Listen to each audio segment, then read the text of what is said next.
They briefly lived in Aspen, Colorado before settling in Glen Ellen, California, where their son Juan Fitzgerald Thompson was born on March of 1964. Let me read a little bit from Juan's memoir here. Where are we? This is stories I tell myself. And he dedicates this to his wife and to his own son, which is, of course, rather sweet. Hmm. Imagine having to wrestle with having this man for your father. Yeah, that's not going to be easy. Hmm. He does the thing where he adds a little note to the beginning of the chapter. My father is a young man, nothing but a smart hillbilly. The Air Force or jail, the writing life, New York, San Francisco, Big Sur, Aspen, partying with Ken Kesey and the Hells Angels motorcycle gang, elk liver in an unheated shack. Yeah, Sandy lived off of elk liver during her pregnancy with Juan. He would hunt elk, and that's what she would eat. That's Oh, where they were at. oh, Yeah, oh my elk. gosh. Oh yeah, it's wonderful meat. I mean, my friend Amanda from the theater company, she and her Mm. family, they hunt elk every year, like out in Montana, and they always bring some back. It's very, you get those cuts of meat, and I know you're fairly vegetarian, Abby, so Yeah. bear with me. But it's crazy. Like you get like fresh elk meat, you eat it, and it's like a power up in a game. Like your body just goes, whoa, what is this? I'm ready to go. I'm ready to go run a So race. What is is this? that like a venison or Yeah, yeah. yeah. Yeah. Yeah. So here's one. Um, uh, let's see. Well, he sort of recounts what I've done so far. So I'm just going to start with his birth. I Hmm. was born in March of 1964. At that time, Hunter and Sandy were living in an unheated shack in Glen Ellen, California, about 60 miles north of San Francisco.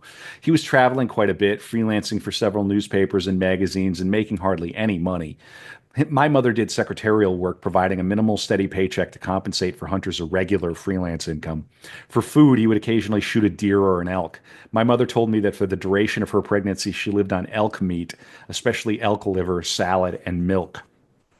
6 months before my birth, we moved from Glen Ellen to 318 Parnassus Avenue in San Francisco near Golden Gate Park, where Hunter wrote a big chunk of Hell's Angels.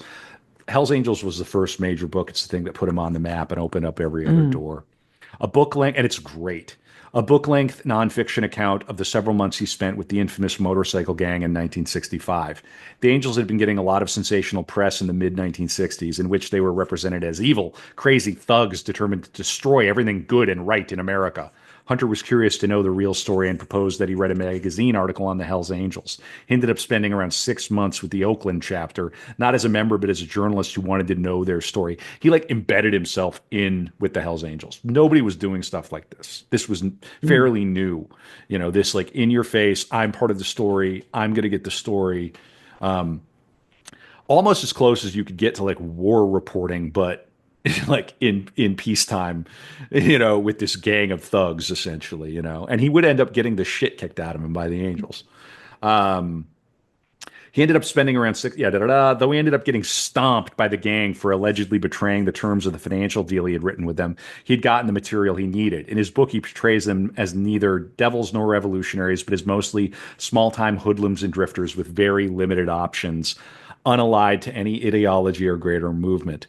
Though the book was nonfiction, it wasn't purely objective. It was a story about Hunter and the Hells Angels and how he met them, dealt with them, rode with them, and learned about them from his point of view, and so forth.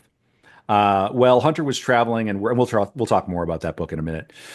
While Hunter was traveling and working, my mother kept the family ship steady with her conventional day job that paid the rent and bought the food. However, now and then Hunter would bring my mother and me into his world. He had crossed paths with Ken Kesey. You know who Ken Kesey was? No. He wrote One Flew Over the Cuckoo's Nest. Right. He was definitely an MK Ultra victim. Like Ken Kesey was given dope by the CIA or something like that, by like one of these. It's actually a really crazy story. Um, Ken Kesey he's the guy who founded the Merry Pranksters that Tom Wolfe covered in the electric Kool-Aid acid test. they Hmm. they very famously took a bus from, I think, from San Francisco area. They took a bus all the way across the country, like a multicolored psychedelic bus, tripping balls the whole time, to go see Timothy Leary out in New York. It's just a huge moment in the counterculture. Right. Listen to this. He had crossed paths with Ken Kesey, a noted writer and drug enthusiast who was known for throwing wild parties at his place in the woods south of San Francisco. The two of them thought it would be a good idea to invite the Hells Angels to one of Kesey's parties. And naturally, my mother went along and brought me. I can only imagine the scene. Dozens, maybe hundreds of people in various stages of undress, stoned on pot, tripping on LSD, drunk on beer, maybe all three at once, wandering around in the forest while music blared from the house and the colored lights strung among the trees flashed. At one point during the party, the Hells Angels gang raped a woman in a small cabin, an event that haunted Hunter for a long time afterward. Mm. In the midst of the madness, there I was, maybe a year old, maybe younger, asleep in the corner of one of the cabins, absorbing wild sense impressions, probably safe enough, but in a situation that violates all my notions of safe and responsible parenting. It was the 60s. I Damn. mean, Did did you see a film that came out last year called The Bike Riders? no, but I know of it. Should I watch it? I mean, as a film, it was. I saw it at the cinema. I didn't think it was something I necessarily needed to have seen at the cinema, but I was just looking it up, and interestingly, because The Bike Riders is based on a real life account of a photographer who was going around taking photos of the Chicago Outlaws Motorcycle Club, and apparently that real life photo book came out in 1968. So that was the year after Hunter's Hell's Angels came out. Cool. Yeah. I mean, this was a huge thing in the United States. And of course, I Mm, believe it was the Hells Angels who were at Altamont. They were hired as security by the Stones, and that's what finally that's what Hunter marked. And so that was the death of the 60s to them. The dream of the 60s was when people got killed at that Stones concert. right. You familiar with Altamont? Yeah, I'll read. I'll be sure to read Hunter's wonderful passage about that. And of course, that's in Fear and Loathing in Las Vegas. And if you understand Hunter's trajectory, right, he was, he rode into the '60s with the motorcycle gang, and then Mm. later was reflecting on what it all kind of meant. His whole Well, yeah, project was. that moment with the gang rape must have been like, because you know that sort of likening it to the war journalist Mhm. thing. Like the war journalist or the war photographer is often a glamorized type position, right? Like we're gonna go out and experience this thing and sort of like report back on it, and then you know he probably didn't think something as awful as that would happen. Hmm. Just some like guys on bikes, right? Yeah, I mean they signified. I mean the hippies sort of wanted they wanted this crossover to work. Like Mm, we're all about freedom and stuff and free love and everything, and so are yeah. you, right? Y'all are, but You can't be there's a that bad, surely. right, but these guys are into like speed and booze, and you're over here Mm, doing acid and meditating. It's just sort of like the hippies is the sort of bougie kids, and then here are like the rough motherfuckers. You know yeah. what I mean? Like they did not go to college. Sorry, that was not on their radar. Timothy who? He's a professor of what at where? So there's a sort of a fire and ice quality to it. But the leftism that was in play would sort of say, well, these are our brothers, these Yeah. are our working class brothers, and it's like, yeah, Uh, you tried to hang out with them. How does that go? Because you can't. yeah. At a certain point, it breaks down. They have different rules. They have different codes. They belong to a different world. And Hunter I, really bumped into that. Yeah, yeah. Yeah, it's fun. not his sort of harmless brand of criminality. Hmm. Yeah. Okay, so I've got a little here from Gonzo again. How are you doing? What do you think about because I'm going to stand up for 60 seconds here, Abby. Where are you at with Hunter Thompson here now, kind of midway through the main part of the episode? Um, I mean, he's definitely an interesting character. I think uh I am struggling with him a little bit.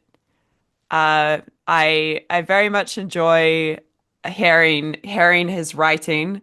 I loved the little back and forth that he had um with his letter writing partner earlier on in his career.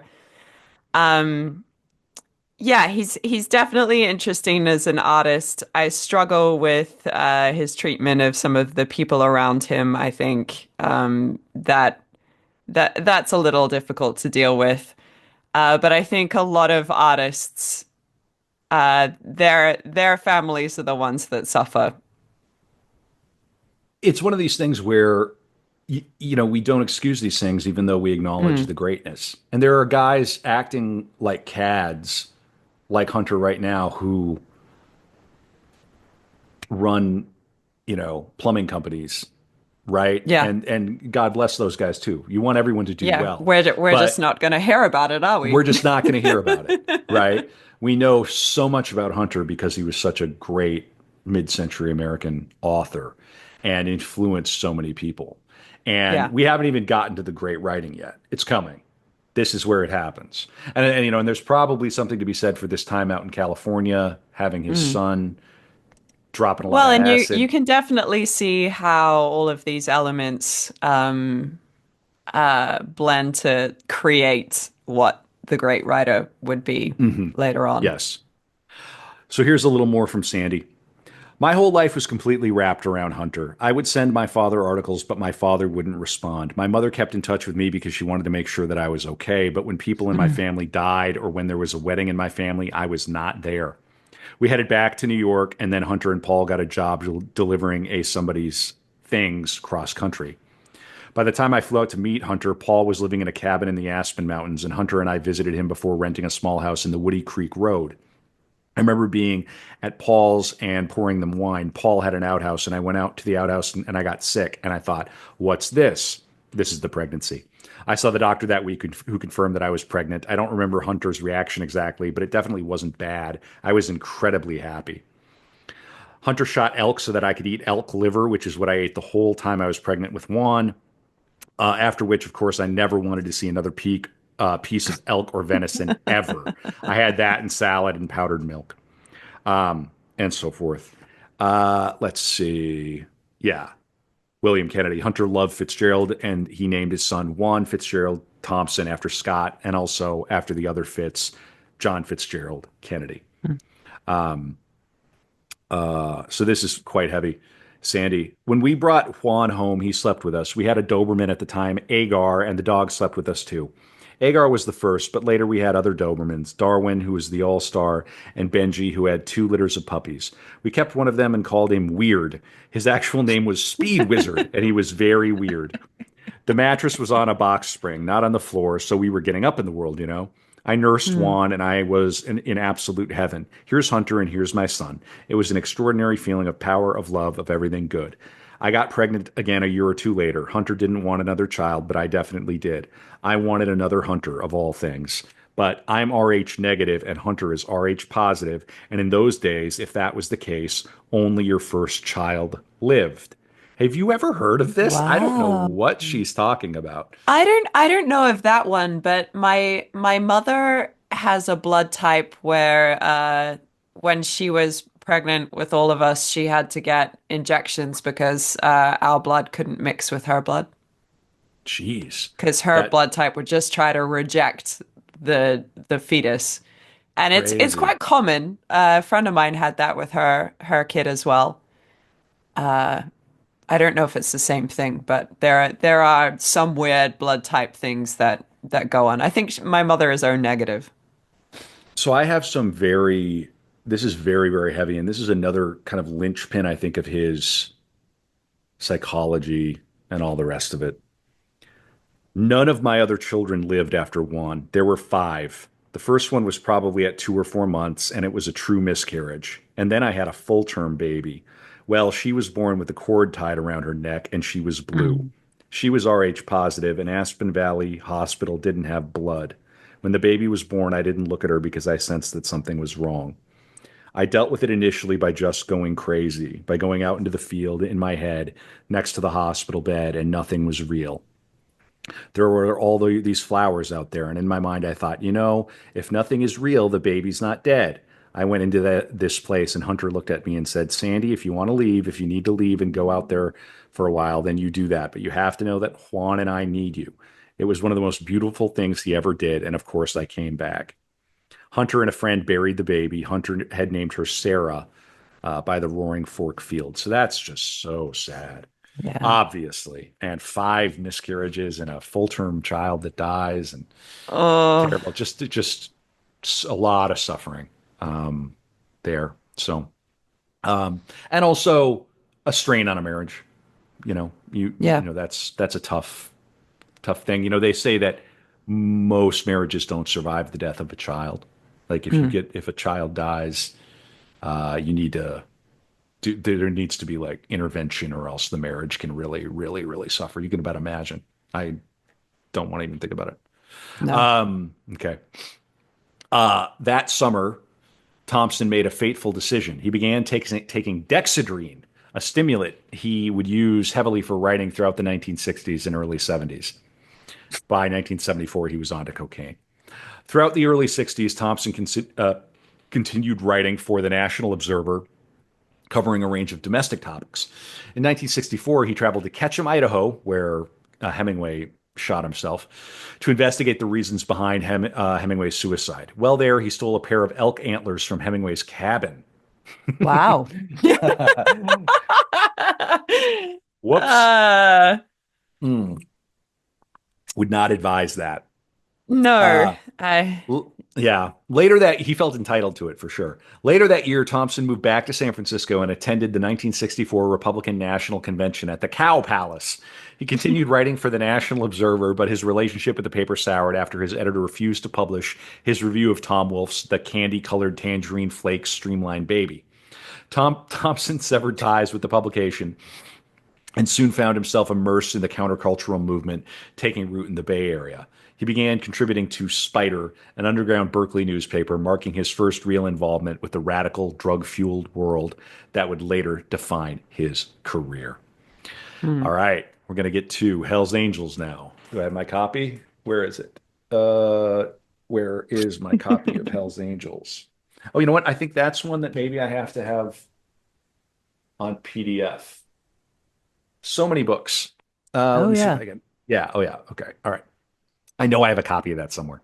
Um, this is the big breakthrough. In 1965, he took an assignment that would define the next phase of his career. Kerry McWilliams, editor of The Nation, commissioned him to write a story about the Hells Angels, the notorious outlaw motorcycle club that had become a cultural flashpoint in California. Thompson always wanted to immerse himself in his subjects, spent a year embedded with the gang, riding with them, drinking with them, and witnessing their world firsthand. At the time, he was living near San Francisco's Haight-Ashbury neighborhood, where the Hells Angels had become fixtures, rubbing shoulders with the Grateful Dead and the city's emerging hippie scene. His article, published in May 17, 1965, garnered immediate attention. Soon after, book publishers came calling, and Thompson expanded his work into Hell's Angels, the strange and terrible saga of the outlaw motorcycle gangs, published by Random House in 1966. The book was a landmark in immersive journalism, part reportage, part social analysis, and all Thompson. But while he had initially been accepted by the Angels, their relationship soured as they began to suspect he was exploiting them for profit. The breaking point Mm. came at a party when Thompson intervened to stop a member from beating a woman and a dog. The Angels turned on him, delivering a brutal stomping that put an end to his time with the club. And that's what I'm Oh talking my about. Like, these gosh. guys are going to beat on their old lady. You don't, No. you don't jump in. If she's going to take a beating, take a smack in the mouth, you don't say a word because you're going to get, because you don't step out of line.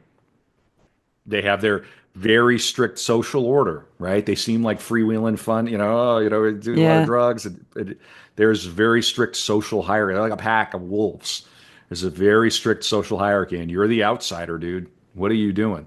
So I've got a little bit of this. You can actually go, and this put him like on TV, right? He became a Right. TV, and they would do these shows where like you can find this online where it's Hunter, and then they bring in like Sonny Barger, the head of the Oakland chapter of the Hells Angels, right? And they surprise Hunter, and Hunter's clearly a little Oh bit no. nervous.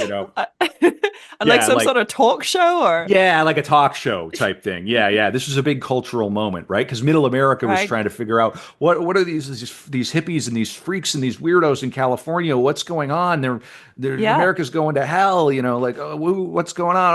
Oh, there's fear of the motorcycle gangs going to come to town and and rape our women and and put pills into town. That was the fear, right? The Rotarians were worried. Yeah.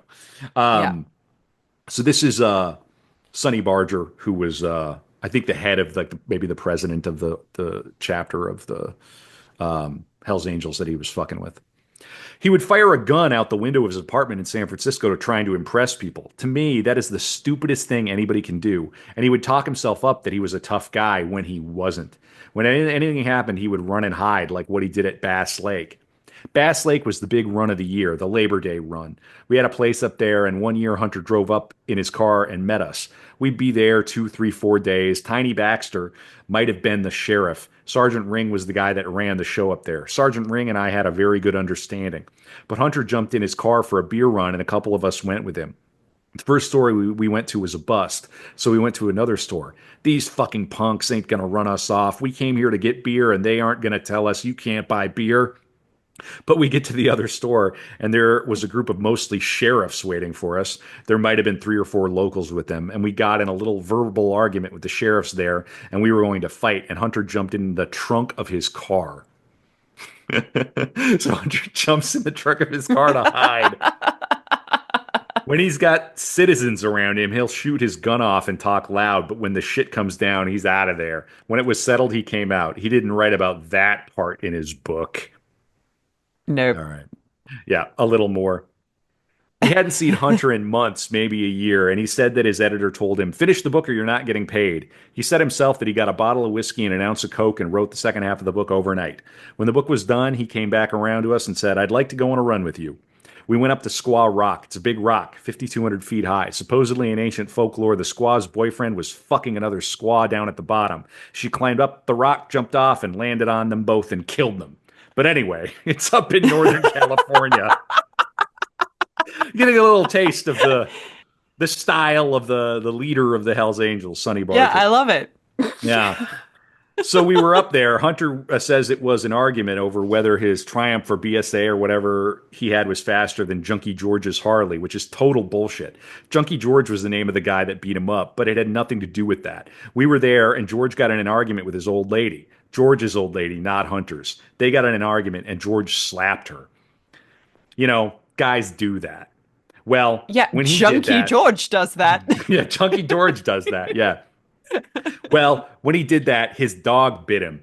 But when his dog bit him, George kicked the dog, and Hunter jumps right in. Now, Hunter's run with us for a year. He knows policy and procedure. And he says only Hmm. punks slap their old ladies and kick their dogs. And George says, well, I guess you want some too, and started beating him up. We let George beat him for a couple of seconds, and then we stopped. To hear Hunter talk, he was beaten half to death. We stopped it. We put him in a car and told him, "You better get the fuck out of here. You're outgunned." He went to the sheriff's department and they told him, "Get the fuck out of here. You're bleeding in our jail." Well, he Oh, left, wow. and then his book was a myth I had to live by. And this is Jack Thibault. I saw him 2 days after they beat him up. He looked like death warmed over. He was staying, so it's impossible to know what really happened here. This is Rashomon all the Mm. way. You got Hunter's story, you got Sonny's story, you got this other story.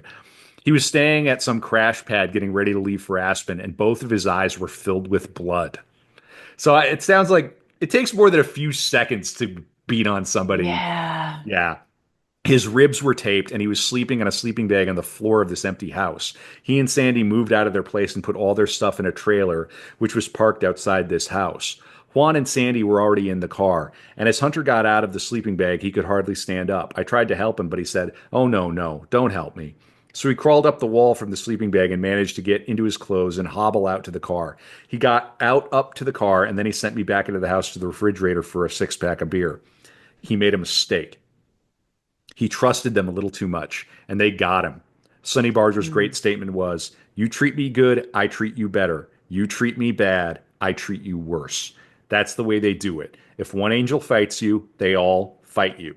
He just made that one last run he shouldn't have. Little more from Sonny. Of course, he doesn't want to admit he set it up. The best part of it was we wanted a keg of beer when the book was sold. That's what our payment was, and he didn't give it to us. That's why I've never spoken to him. When I got out of prison the last time in '92, Hunter called my wife and wanted to talk to me. I didn't want to talk to that motherfucker. And then he wanted to know what the problem was, and she told him, "You never gave him a keg of beer." See, these guys, it's like an honor culture. He Code, said he yeah, was going to code of give us a honor. code of honor. Oh, if that's all it is, I'll buy him one now. Well, mate, fuck you. You're 25 years too late. We didn't want money. We wanted a keg of beer.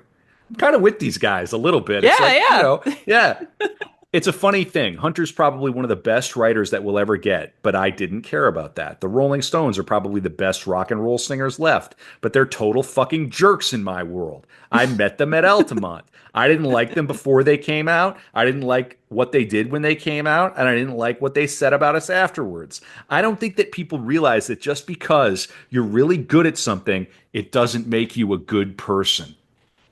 Yeah, I mean, I have filmed interviews with the Rolling Stones. I don't see them getting along with the Hells Angels. Yeah. Yeah, yeah. All right, so I'm just going to read a little bit from Hell's Angels, 1967. By the middle of summer, I had become so involved in the outlaw scene that I was no longer sure whether I was doing research on the Hells Angels or slowly being absorbed by them, or slowly absorbed by them. I found myself spending 2 or 3 days each week in Angel bars, in their homes, and on runs and parties. In the beginning, I kept them out of my own world, but after several months, my friends grew accustomed to finding Hells Angels in my apartment at any hour of the day or night.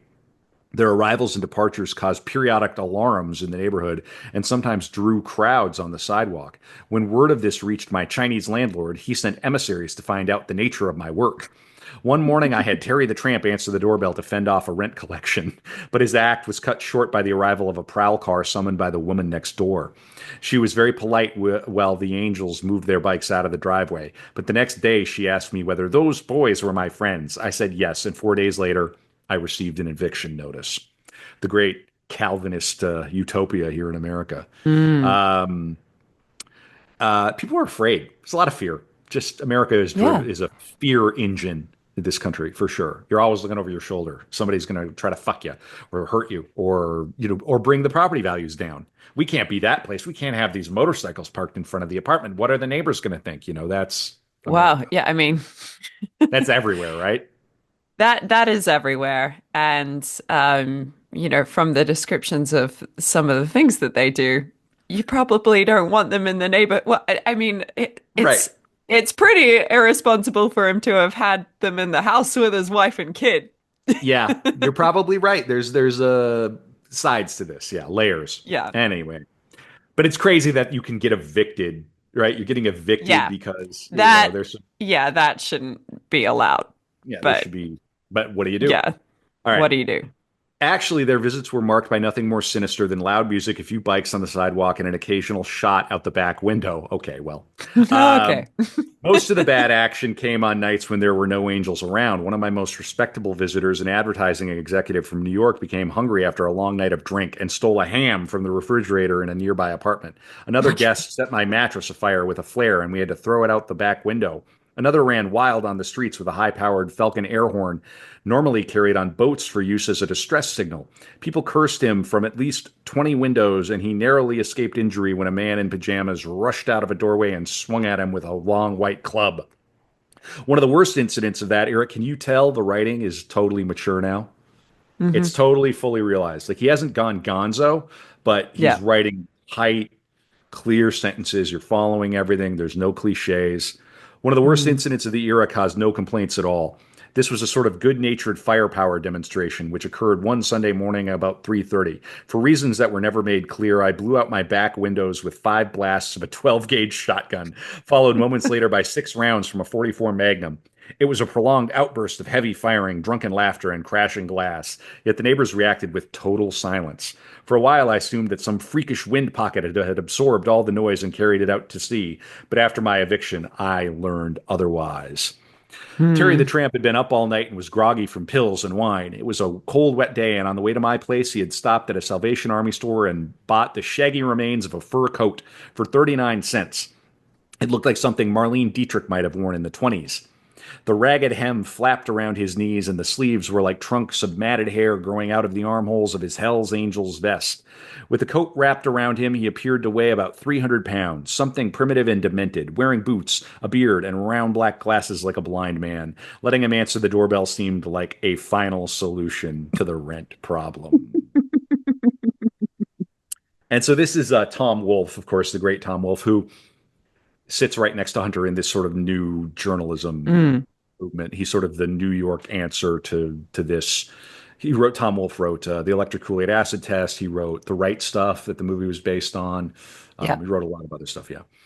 Here's what he says. Hell's Angels is a beautiful mixture of very brassy reporting. I mean, to be with those guys as much as he was is like inviting that last scene, and very Hmm. real thinking. He hadn't been trying to interpret the angels all through the book. And then at the end, he comes up with the meaning of the angels: exterminate all the brutes, which is from Conrad's Heart of Darkness. Mm.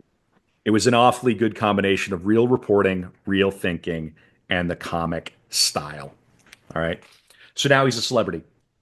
So that bike riders photographer that I was talking about earlier, I've just seen a thing that he apparently was friends with Hunter S. Thompson, and Hunter had said to him, "I think you should get the hell out of that club unless it's absolutely necessary for photo action. I've seen the angels at work and they scare the hell out of me." Yeah, for sure. Cool. Yeah, I need to see that movie. All right. So let's see here.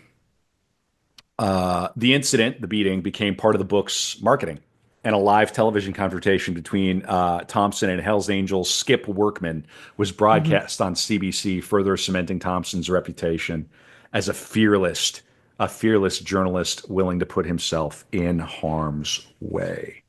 And I have a note here, but I feel like I don't have the book, but I read from some of it, so I think we're in good shape. I feel like I'm going a little crazy. I feel like the book vanished. But you got a taste of it. I feel like it's pretty good. Yeah. Oh wait, you know what? I bet it. Here it is. I've got a PDF. Oh, yeah, the PDF. Yeah. Yeah, yeah, yeah. Let me just see if I'm gonna read like the first para. California, Labor Day weekend, early with ocean fog still in the streets. Outlaw motorcyclists wearing chains, shades, and greasy Levi's roll out from damp garages. All night diners and cast off one night pads in Frisco, Hollywood, Purdue, and East Oakland, heading for the Monterey Peninsula north of Big Sur. The menace is loose again. The Hells Angels, the 100 carat headline. Running fast and loud on the early morning freeway, low in the saddle, nobody smiles. Jamming crazy through traffic and 90 miles an hour down the center stripe, missing by inches. Like Genghis Khan on an iron horse, a monster steed with a fiery anus flat out through the eye of a beer can and up your daughter's leg with no quarter asked and none given. Show the squares some class. Give them a whiff of those kicks they'll never know. Ah, these righteous dudes, they love to screw it on. Little Jesus, the Gimp, Chocolate George, Buzzard, Zorro, Hambone, Clean Cut, Tiny, Terry the Tramp, Frenchie, Moldy Marvin, Mother Miles, Dirty Ed, Chuck the Duck, Fat Freddy, Filthy Phil, Charger Charlie, the Child Molester, Crazy Cross, Puff, Magoo, Animal, and at least 100 more, tense for the action, long hair in the wind, beards and bandanas flapping, earrings, armpits, chain whips, swastikas, and stripped down Harleys flashing chrome as traffic on 101 moves over, nervous, to let the formation pass like a burst of dirty thunder. Wow. That's some writing, right? That's some writing. You're gonna. So this comes out, from Random House. You pick that up. You're going to read that. You're going to read the rest Yeah. of that. Like, what the fuck? I mean, so that's the writing that I'm talking about. Now we're here, and the crazy thing about it is that it gets even more fun. Like that is like grade A perfect writing, but then it gets even more fun, so as we'll see. All right. The New York Times praised Hell's Angels as an angry, knowledgeable, fascinating, and excitedly written book that depicts the club not as societal dropouts, but as total misfits, emotionally, intellectually, and educationally unfit to achieve the rewards such as they are that the contemporary social order offers. You can see why he's the guy to do this because he's Hmm. right there between those worlds. If that judge makes a different decision and he doesn't Yeah. have books, He could have he's been there. one of those guys. Yeah, he's whatever. Hunter the Wonder. I don't know. We got to give him a nickname. Hunter I don't know. Hunter the Bumper, whatever. Well, and Um, he's also like just crazy enough to go, yeah, I'll go hang out with them. yep, yep, and drugged up. Probably Hmm. drugged up, probably toying with my life, but Yeah, we'll see yeah. how it goes. Let rip, let rip.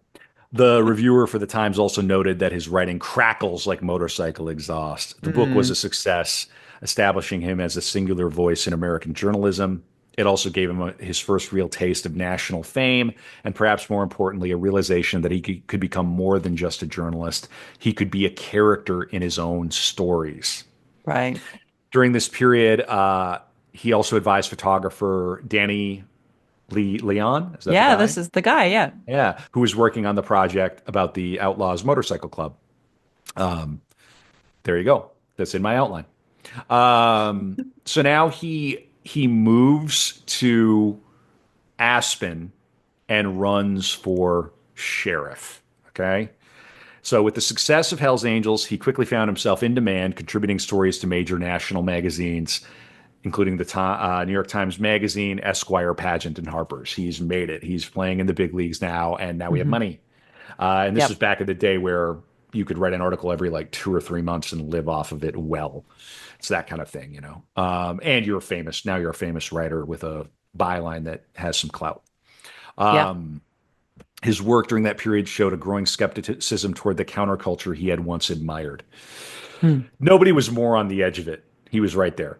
In 1967, just before the Summer of Love, he published The Hashberry is the Capital of the Hippies in the New York Times Magazine. The article took a critical look at the hippie movement in Haight Ashbury, arguing that it had become a hollowed out spectacle populated not by revolutionaries or artists, but by aimless drug seekers. He wrote, the thrust is no longer for change or progress or revolution, but merely to escape, to live on the far perimeter of a world that might have been, perhaps should have been, and strike a bargain for survival on purely personal terms. That is a cutting insight in 1960. Mm. And we still live with the fallout of that, the dream of the 60s dying, and we're sort of left over with hippies becoming realtors and everybody everybody trying to everybody thinking, gosh, if I could just make this much money somehow without having to Yeah. sell out to the man, I could go and live in peace and I wouldn't have to Mhm. deal with the great Satan or Babylon or whatever you want to call it. I could just get out. I wouldn't need insurance, Yeah. you know. We all kind of carry this dream in the back of our minds, right? We could go to Esalen. We could go and be a yoga instructor at Esalen, right? But of course, all the bungalows within a 100-mile radius cost $4 million. Do Right. you know what I mean? Like it's not. So where is this dream anymore? This workshop's going to cost me 20 grand. No, the workshops are affordable, but Oh, right. being in The California accommodation is is not affordable.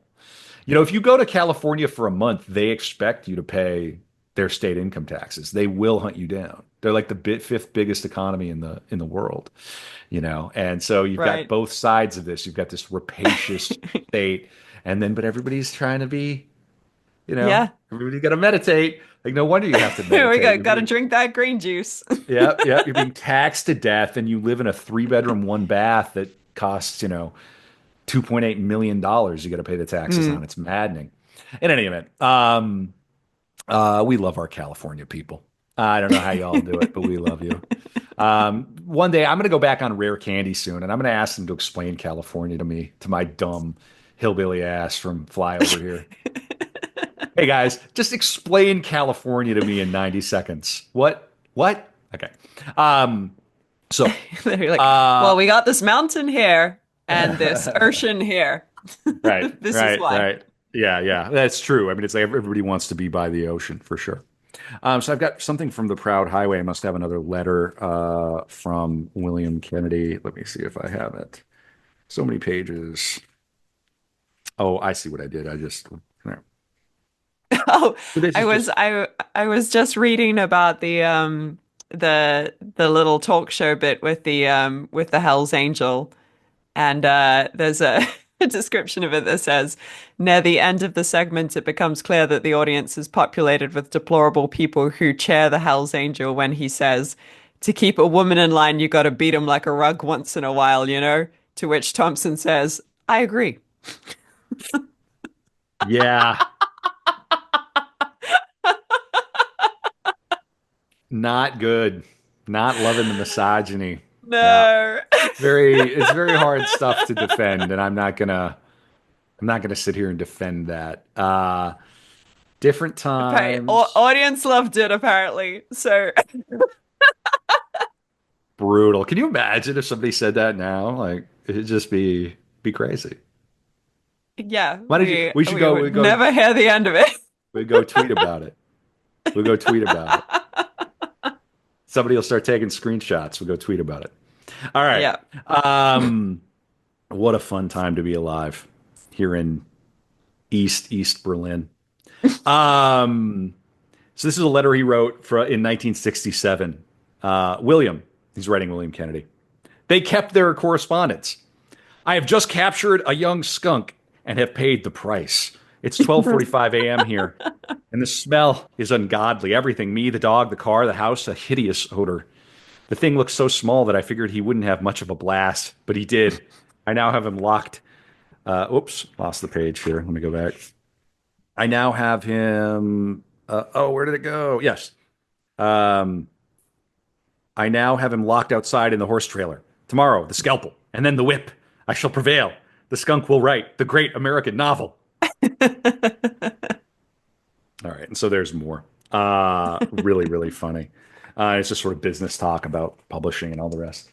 Uh, so I will confess, of course, I have a soft spot for Hunter, Yeah. and I am happy that he saw success in his lifetime. I will Yes. admit to that. He's a bit of a bastard and a mean bully at times, but Yeah. an underdog himself, and I think a friend to the underdog, Mm. and willing to put it on the line. Not a coward, although Sonny Barger says he is. I don't think he was a coward. You don't do what he did to get the story. If you're a coward, you don't even bother No. trying. So some real bravery. Um, Yeah. by the late Well, and he 1960s, did try to defend that woman and dog, so sure, absolutely, yeah. don't kick the dog. Yeah. By the Yeah. late 1960s, Thompson was ready to settle down, at least physically. In 1967, he moved back to Colorado with his family, renting a home in Woody Creek, a quiet mountain town outside Aspen. 2 years later, after receiving a $15,000 royalty check from Mm. paperback sales of Hell's Angels. So let's ask the computer god what I always want to do this for inflation. What was what is $15,000 in 1967 worth now? This is going to make us vomit. Okay, come on, computer. Okay, computer. Calculating inflation. Taking a closer look. Let's see. Oh, it's really taking its time. $135,000 royalty check. Hey. Hey. Hello, my baby. Hello, my darling. Hello, my ragtime gal. Yeah, we made it. We made it. He made it. Um, because that kind of a windfall comes, and now you can go, Mm. now I can write freelance, right? Because now not only the money comes, now you have the status. People are picking up your calls. All Well, right. I mean, you could do that, or you could buy a lot of cocaine. You could buy a lot of, you could gamble. You could gamble it away. All right. Let's see here. He put a down payment on a 110-acre property. Good Okay. move. That would Yeah. become his lifelong sanctuary, Owl Farm.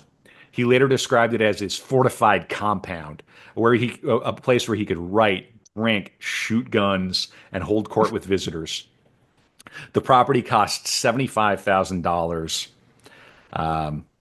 and he made a good call there. This is a guy who needs Mm. 110 Yeah, acres. yeah, Yeah, yeah, yeah. Um, and now we're coming up to the big book, the biggest book, the most lasting book. yeah. Although Hell's Angels is a close second. We have to introduce a character. It's the character played by Benicio del Toro in The Fear and Loathing. the The alleged Samoan lawyer. the Samoan lawyer, okay, and and his performance is incredible in that film. Yes. Uh, just just incredible. I remember seeing that movie with my high school buddy Eric. I'm still pals with him. Hello, Mm. Eric. I'm sure he's going to listen to this. And we went through a hunter phase because of that movie. You know, with the glasses and the hat and Yeah. that was it. You know, what a strange movie to see in North Dakota in the '90s. Oh like, yeah. like what? Because it came out in 1998, man, and we were at that movie, and there weren't many other people there, you know. And I'm sure a lot of people went just because of Johnny Depp, and like, Yeah. what? I mean, it's a masterpiece of a sort. I mean, it's a very strange movie. There's no finer movie on the drug experience, on like what Mm. it's like to check yourself into a Las And Vegas hotel Terry room. Gilliam's the right guy to make that film. Absolutely. So, in the summer of 1967, Oscar Zeta Acosta, the radical lawyer and activist, met Hunter S. Thompson. Acosta was already known for his work defending Chicano rights in East LA, and they became kindred spirits. All right, and Acosta is going to show up a few years later.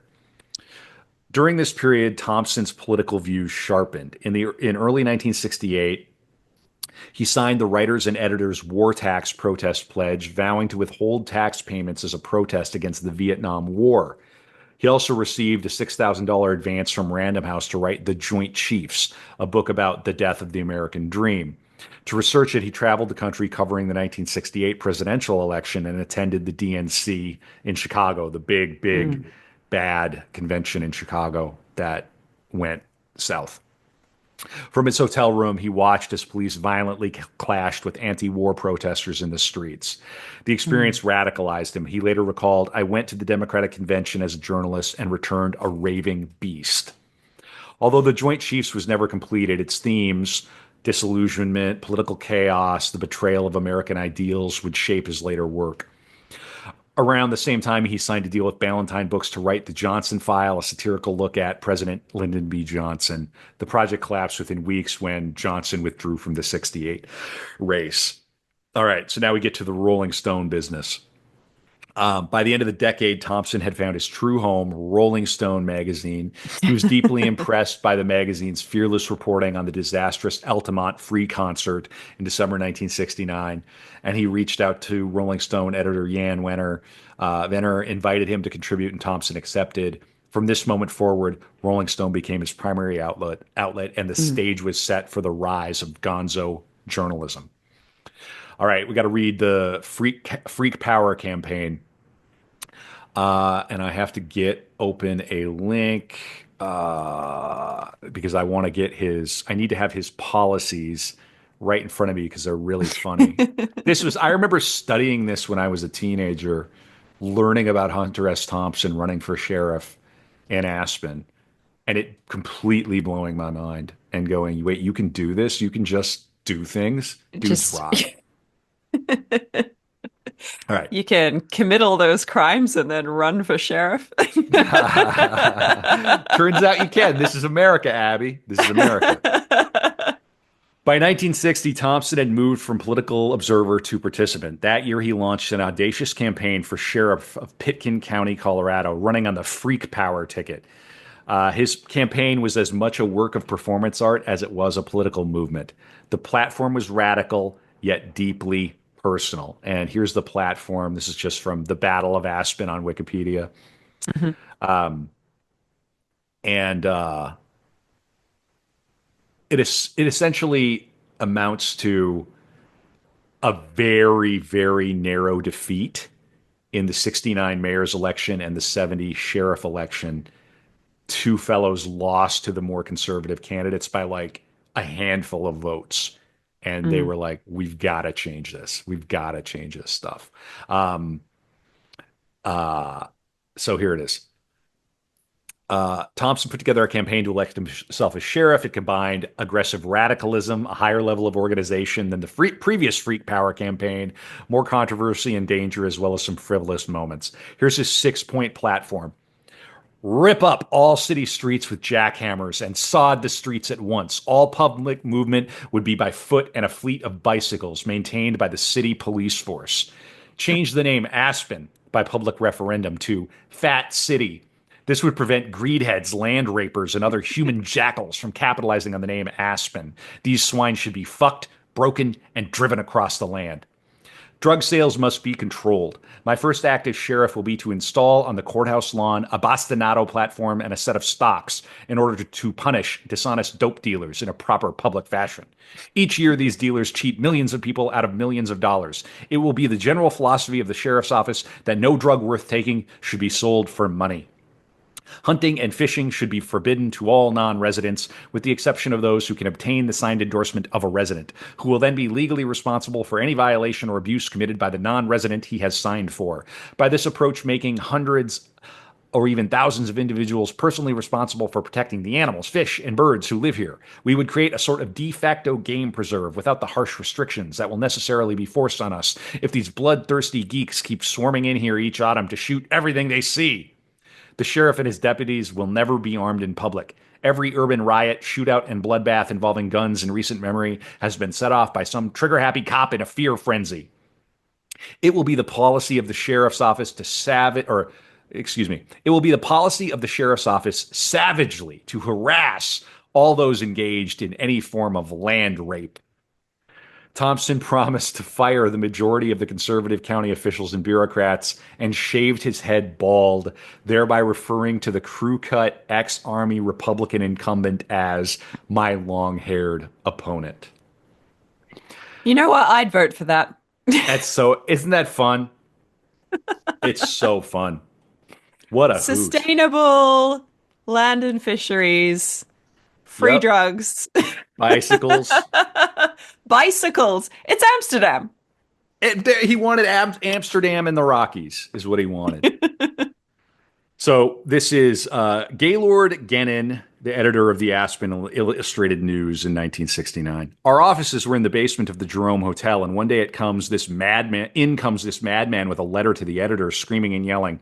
I couldn't understand what he was saying. I didn't have a clue who he was. His letters to the editor were all signed Martin Bormann, Hitler's deputy after Rudolf Hess was captured. I asked an editor at the paper, who the hell is this guy? I thought he was a wacko. He'd come into the office on almost a daily basis just to see what was going on, and he'd have some grievance about one of the politicians in town. His letters to the editor were essentially political, attacking or complaining about the local sheriff or police or whatever. And at that time, Aspen was really going through a transition. The old guard was still pretty much in political power, and the young people like Hunter and a lot of others were coming to town, and we were 100 times more liberal than what was here. So they're talking about Haight Ashbury, and these hippies are like, the hippies are rolling back east. Mm. Here's a description from Paul Pasquarella, an artist who moved to Aspen. There were a lot of us coming here who had more or less dropped out and come to Aspen in the span of a year or two. It seemed like the mountains around the town were some kind of huge two-dimensional protective barrier with a superstructure behind them holding everything back. At the time, Aspen wasn't a hip place. When you left New York and said you were going to Aspen, people said, "Where? Colorado?" They didn't even know where Colorado was. You either went to California or Chicago or sometimes maybe New Orleans, but Colorado was definitely not on the map. So it's sort of talking about the transition here. Hunter started saying that we've got to get politically active, that we've got to take over and foster a recognition amongst the younger kids that they've been disenfranchised. You remember that first bit of writing that I wrote from him? Um, Mm. so, long story short, he let's see here. They had a legitimate shot of winning a three-way race. Like initially, it was sort of like, this is a laugh, but then the numbers started going up and up, and it's like, oh, we could actually win this thing. I could be the Oh, sheriff. wow. Yeah, yeah, yeah, yeah. Then I He have to follow traveled. through. Yeah, exactly. He traveled to Rolling Stone's San Francisco headquarters with a six-pack of beer and announced to Jan Wenner that he was about to be elected sheriff. He wrote The Battle of Aspen for the magazine, signing it Dr. Hunter S. Thompson. And he had acquired a phony doctorate, a mail-in doctorate. He just thought that Mm. was so funny. So he always called himself Dr. Thompson. Um, which is really funny. Despite a surge of support, he lost the election, receiving 44% of the vote after the Republican dropped out, That consolidating is conservative insane. opposition. While he won the city of Aspen itself, the countywide vote went to the incumbent Democrat, Carol D. Whitmer. But um, and I don't have the pages right in front of me, but they changed the culture of the town. Like it was enough Mm. that I think that guy then got knocked off like the next election by one of the guys who had lost earlier, and they came in and they reformed it. The police would wear like more casual clothes. I think they would hide their guns, and it was more like it went from being drunk in public, you're going to the jail, to like drunk in public, let's get you home, help you Yeah. out. Do you know what I mean? It went from that to that. So he did have an effect. Um, so Thompson later admitted that his article for Rolling Stone had actually backfired because it energized the opposition more than his supporters. The campaign became the subject of a 2220 documentary, Freak Power: The Ballot or the Bomb. Um, and Jan Wenner later wrote, Aspen didn't get a new sheriff, but I realized that in Hunter I had a fellow traveler. All Mm. right, so we've got uh, the birth of Gonzo and Fear and Loathing. All right, so uh, try to bring this in another 45 minutes to an hour Wow. before we take a break. Are we doing okay? Are we doing okay, Yeah, Abby? we're I think we're doing doing well. okay. Yeah, it's Yeah. fun, right? Yeah, it's fun. Are you having a good time? I love when these people go on side quests. Yeah. Oh, so many side that's one of the ultimate. You're right though. That's so funny. Like, I'm going to go and run for sheriff of this town that I'm taking over. And but I'm going to write about it and make an article. You see, so it's like all kind of Yeah. performance art, politics, sort of leading by example. We need freak power. We can do this. We're Rolling Stone. We're big. We got as much readership, among the young as anything. Let's go. Yeah, it sounds like he's the kind of person that takes those drunken conversations and is like, "Well, I'm actually going to do it." Yeah, and he has like the money and the leisure time, you know what I mean, to be dangerous enough to actually do it. Mm. And I love that he shaved his head. I love the pictures from this period, Hunter with a shaved Yeah, head and my long-haired my opponent. my It's long-haired opponent. brilliant. It's so good. It's so good. In 1970, Hunter wrote, The Kentucky Derby is decadent and depraved for Scanlan's Mm. monthly and now defunct New Journalism magazine. For the piece, Thompson was paired with British illustrator, the great Ralph Steadman, who used wild, grotesque imagery to match Thompson's feverish prose. Rather than focusing on the horse race, Thompson fixated on the drunken chaos and depravity surrounding the event. Set against the backdrop of a tumultuous political moment, Nixon had just ordered the bombing of Cambodia, and the Kent State massacre would occur 2 days later. Thompson's piece was you familiar with Kent State? No, I'm not actually. Kent State, it's in Ohio. Hmm. There was a campus protest, and I think four students were shot and killed. Oh It God. was a major moment in the protest around the Vietnam War. Yeah. Um, 28 National Guard soldiers fired about 67 rounds over 13 seconds, killing four students and wounding nine others. There's an iconic photo of a young co-ed kind of on her knees over a dead Mm. body. This was like a major turning point in American politics. Right. Um, so when there was an anti-war left, Mm. they're out there somewhere. They'll be back. They'll be back. It's complicated. All right. So let's see here.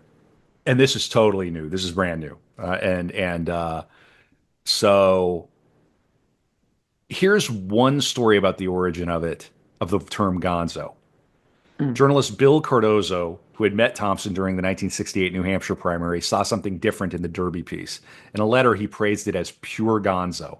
Thompson latched onto the term immediately later, saying, "Okay, what I do, that's what I do, Gonzo." Mm. His first published use of the word appears in Fear and Loathing in Las Vegas. Free enterprise, the American dream. Horatio Alger got mad on drugs in Las Vegas. Do it now. Pure Gonzo journalism. And we will, on the After Dark for patrons, go into the actual origin of the term Gonzo because it didn't come out of thin air. That will be for Mm. patrons, patreon.com/Art of Dark Pod. In about an hour, we'll take a little break, maybe a little less. Okay. Then we'll come back for the After Dark. Got lots of good stuff. See, Hunter just has this way of talking. Once you start to talk like him, it can become infectious. You got to be careful. You don't want to become too much like Hunter. Yeah. Yeah. Depp did a great job, needless to say. I mean, it's just he really embodied it. It's really cool. So his most famous book, Fear and Loathing in Las Vegas, which I have right here. I'm grabbing it. You can hear me grab it. Hmm. Grew out of an entirely different assignment. In 1971, he was working on Strange Rumblings in Azatlan, an expose for Rolling Stone about the 1970 police killing of Mexican-American journalist Ruben Salazar. One of Thompson's Mm. key sources was Oscar Zeta Acosta, a Chicano lawyer and activist, not Samoan, Chicano. Yeah. In the racially charged Very atmosphere, not Samoan. not Samoan. In the racially charged atmosphere of LA, the two men decided to leave town and head for Las Vegas. Thompson had a small assignment from Sports Illustrated. I'm going to watch this tonight. I'm going to put this on tonight. A Yeah. 250 word. We should do. Are we doing a watch party? Are we doing a We Fear and are Loathing? doing a watch party. Yeah. When are we doing that? We're doing that later in the year, right? Yeah, Not in the summer. in the summer. Yeah. Yeah, okay. That's another thing for patrons. We do these watch-alongs where you can watch movies and hang out with us. It's a fun little thing. It's our own little hacky Mystery Science Theater 3000. But I love that movie. I can't wait. I'm still gonna watch it tonight. It's such a vibe. You can just put it on and it's like you're immersed into this world. Mm. Um, all right. So Thompson had a small assignment from Sports Illustrated. Again, you can Known just for its do things. articles. You can just, yeah, you could just do things, people. A 250 word caption for the Mint 400 motorcycle race. What was no doubt, paid for by the Las Vegas Chamber of Commerce, right? Like Right. you gotta cover the Mint 400. Like there's some sports illustrated editor who has like a secret family with a dancer in in Las Vegas. We gotta get Hunter in town. She's starting to get mad. Um, what was supposed to be a brief description of a sporting event spiraled into something else entirely. Thompson's first submission to Sports Illustrated was 2,500 words of chaotic, drug-fueled rambling. Sports Illustrated rejected it outright. But Jan Wenner at Rolling Stone saw something special in the pages and encouraged Thompson to keep going. Thompson and Acosta returned to Las Vegas under the guise of covering a drug enforcement conference, and the result became Fear and Loathing in Las Vegas, a savage journey to the heart of the American dream. The book, serialized in Rolling Stone in late 1971 and published in 1972, followed the adventures of Raoul Duke and his 300-pound Samoan attorney, Dr. Gonzo, thinly veiled versions of Thompson and Acosta. All right. So it is the ultimate elegy. Oh, and the version I have, the paperback I have, has some of Stedman's art in it. You can sort of see Oh, this nice. illustrations. Yeah, they're really, really fun. I assume these were published, with the original, uh, in The Rolling magazine Stone. article. Yeah. Yeah, stuff is amazing. I'm showing it off here. I don't know if you can see this on YouTube. Yeah. Super, super cool. All right, so let's start. Incredible. I got to read at least this passage, and then I got to find the Hmm. passage about Altamont. I don't have the pages marked, but I'll go find it online. All right. We were somewhere around Barstow on the edge of the desert when the drugs began to take hold. I remember saying something like, I feel a bit lightheaded. Maybe you should drive. And suddenly there was a terrible roar all around us, and the sky was full of what looked like huge bats all swooping and screeching and diving around the car, which was going about 100 miles an hour with the top down to Las Vegas. And a voice was screaming, Holy Jesus, what are these goddamn animals? Then it was quiet again.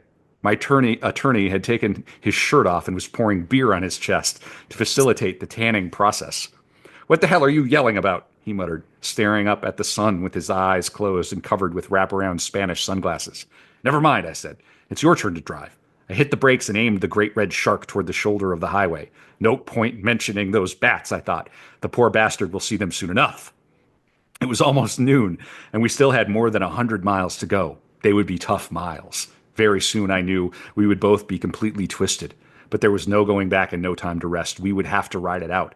Press registration for the fabulous Mint 400 was already underway, and we had to get there by 4 to claim our soundproof suite.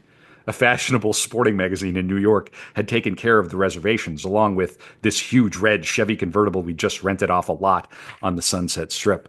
And I was, after all, a professional journalist, so I had an obligation to cover the story, for good or ill. The sporting editors had also given me $300 in cash, most of which was already spent on extremely dangerous drugs. The trunk of the car looked like a mobile police narcotics lab. We had 2 bags of grass, 75 pellets of mescaline, 5 sheets of high-powered blotter acid, a salt shaker half full of cocaine, and a whole galaxy of multicolored uppers, downers, screamers, laughers, and also a quart of tequila, a quart of rum, a case of Budweiser, a pint of raw ether, and 2 dozen amyls. All this had been rounded up the night before in a frenzy of high-speed driving all over LA County. From Topanga to Watts, we picked up everything we could get our hands on. Not that we needed all that for the trip, but once you get locked into a serious drug collection, the tendency is to push it as far as you can.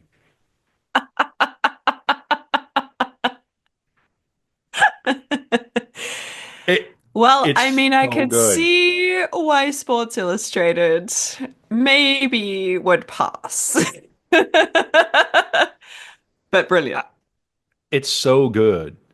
Uh, yeah, I'm going to read this great quote. And this is he says this speech about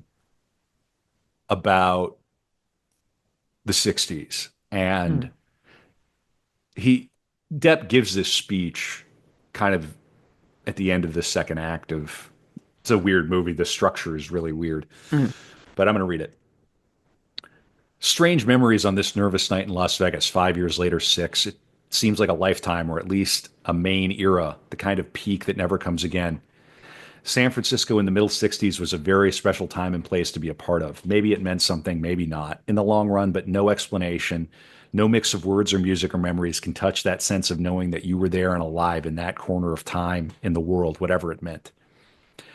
History is hard to know because of all the hired bullshit. But even without being sure of history, it seems entirely reasonable to think that every now and then the energy of a whole generation comes to a head in a long, fine flash for reasons that nobody really understands at the time and which never explain in retrospect what actually happened.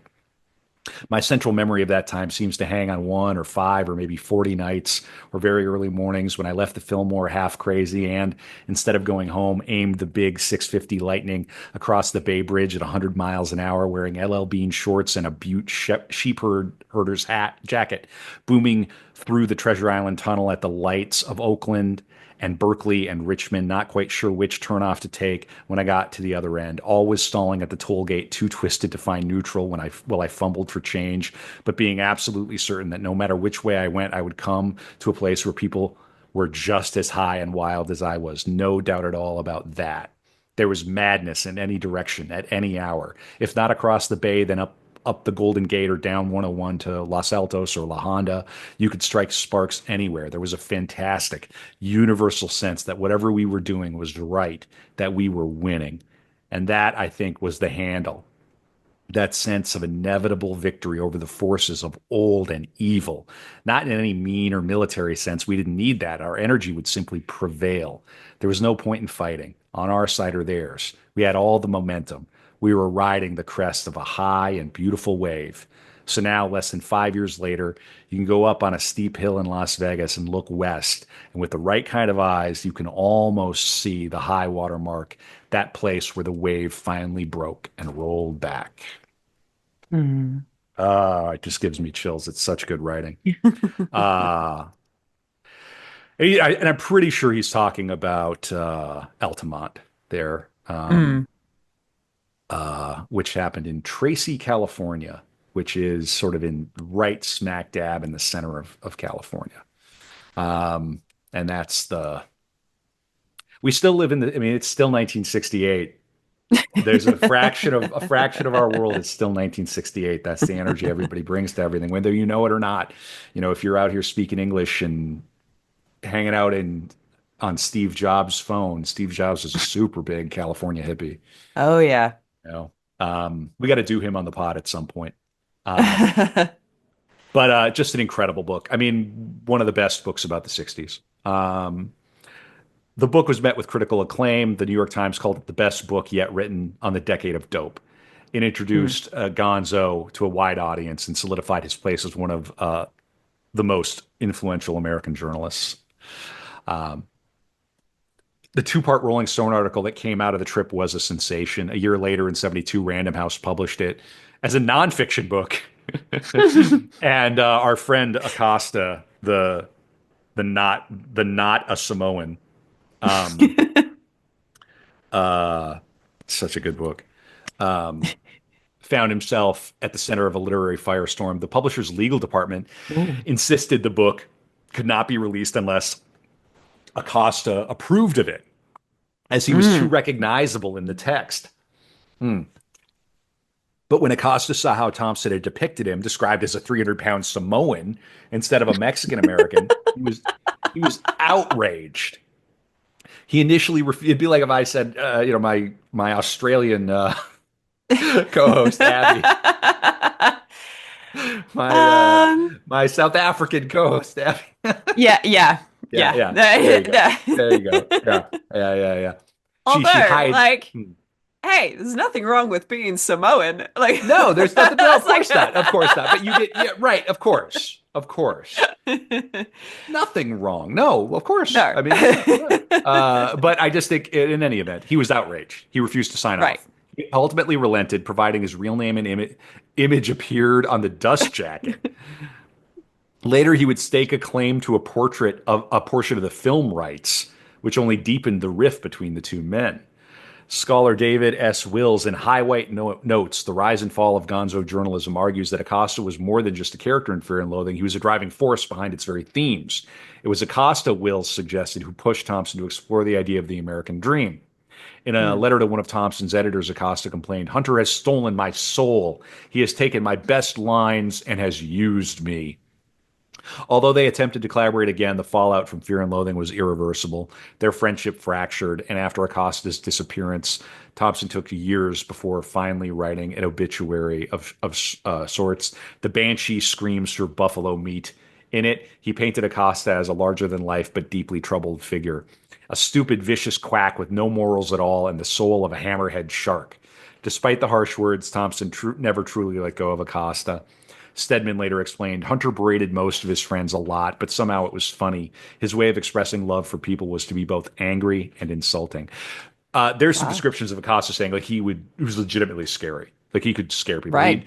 He would have a gun. He was a, you know, intense dude. Um, but friends and portrayed brilliantly Yeah. by and that movie does get scary when it costs. I mean, he has to like. Mm. I love when he's about to like harpoon him. He's about to like spear him with Yeah, a yeah. shower rod. And, back. And the performances are incredible. To perform a drug frenzy, like all right, Yeah, not have it be cartoonish and right. Yeah, yeah. It's a little cartoonish, but it's not. yeah. The performances are not the reason it's cartoonish. Um, Fresh off the success of Fear and Loathing in Las Vegas, Thompson went all in on political reporting. Jan Wenner paid him a $1,000 per month retainer, so $7,000 today. Nice. Hallelujah. Enough to live on. And even rented him a house in Washington, D.C. His task, cover the 1972 presidential campaign for Rolling Stone. And he gets Fear and Loathing on the Campaign Trail 72. It's fucking Wow. wild. I'm going to read a little bit from Juan's memoir again. Uh, it's another groundbreaking book. I'd put it right there. You know, it's the top one to read. Um, I think, let's see here. Yeah. Da-da-da. This is Juan. 2 years later, he wrote Fear and Loathing on the Campaign Trail 72. One moment. Also a subjective story of his experiences covering the 1972 presidential campaign. As he wrote in the preface, he didn't intend to write a factual account of the campaign. Instead, he wanted to capture what it was like to be in the campaign, capture essential truths uh, that so-called objective journalism cannot grasp, and then write about it without concern for alienating sources or contacts, since he had no intention of becoming a Washington political correspondent. He talks about that early in the Hmm. book. I'm going to read it. He says, "I never intended to stay like in Washington," Right. and he would say that the reason everything was so screwed up in reporting is that if you burned a source as a Washington, D.C., if that's your beat, you're hosed. So there was this Mm. whole Byzantine, and probably still is, Byzantine system of sources and understandings and agreements. And, these Mm. are lifers. You're not going to go and cover one campaign and then never do it again. Well, Hunter, that was his beat. That was what he was going to do. He went all in on one, burned every bridge, did not care.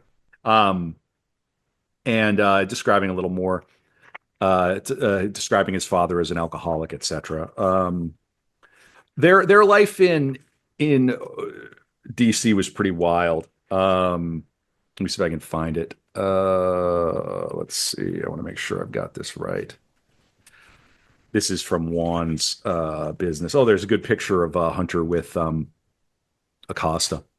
In Mm. late 1971, we moved to Washington, D.C. Rolling Stone sent Hunter to cover the 72 campaign. Since he had to be in Washington for a solid year, he decided to move us out there with him. I saw very little of him that year. He traveled most of the time following George McGovern's campaign. When he was home, he was visiting friends, writing, or sleeping. I don't even remember seeing him for a late afternoon breakfast or for the evening news. We left Owl Farm in the care of two friends.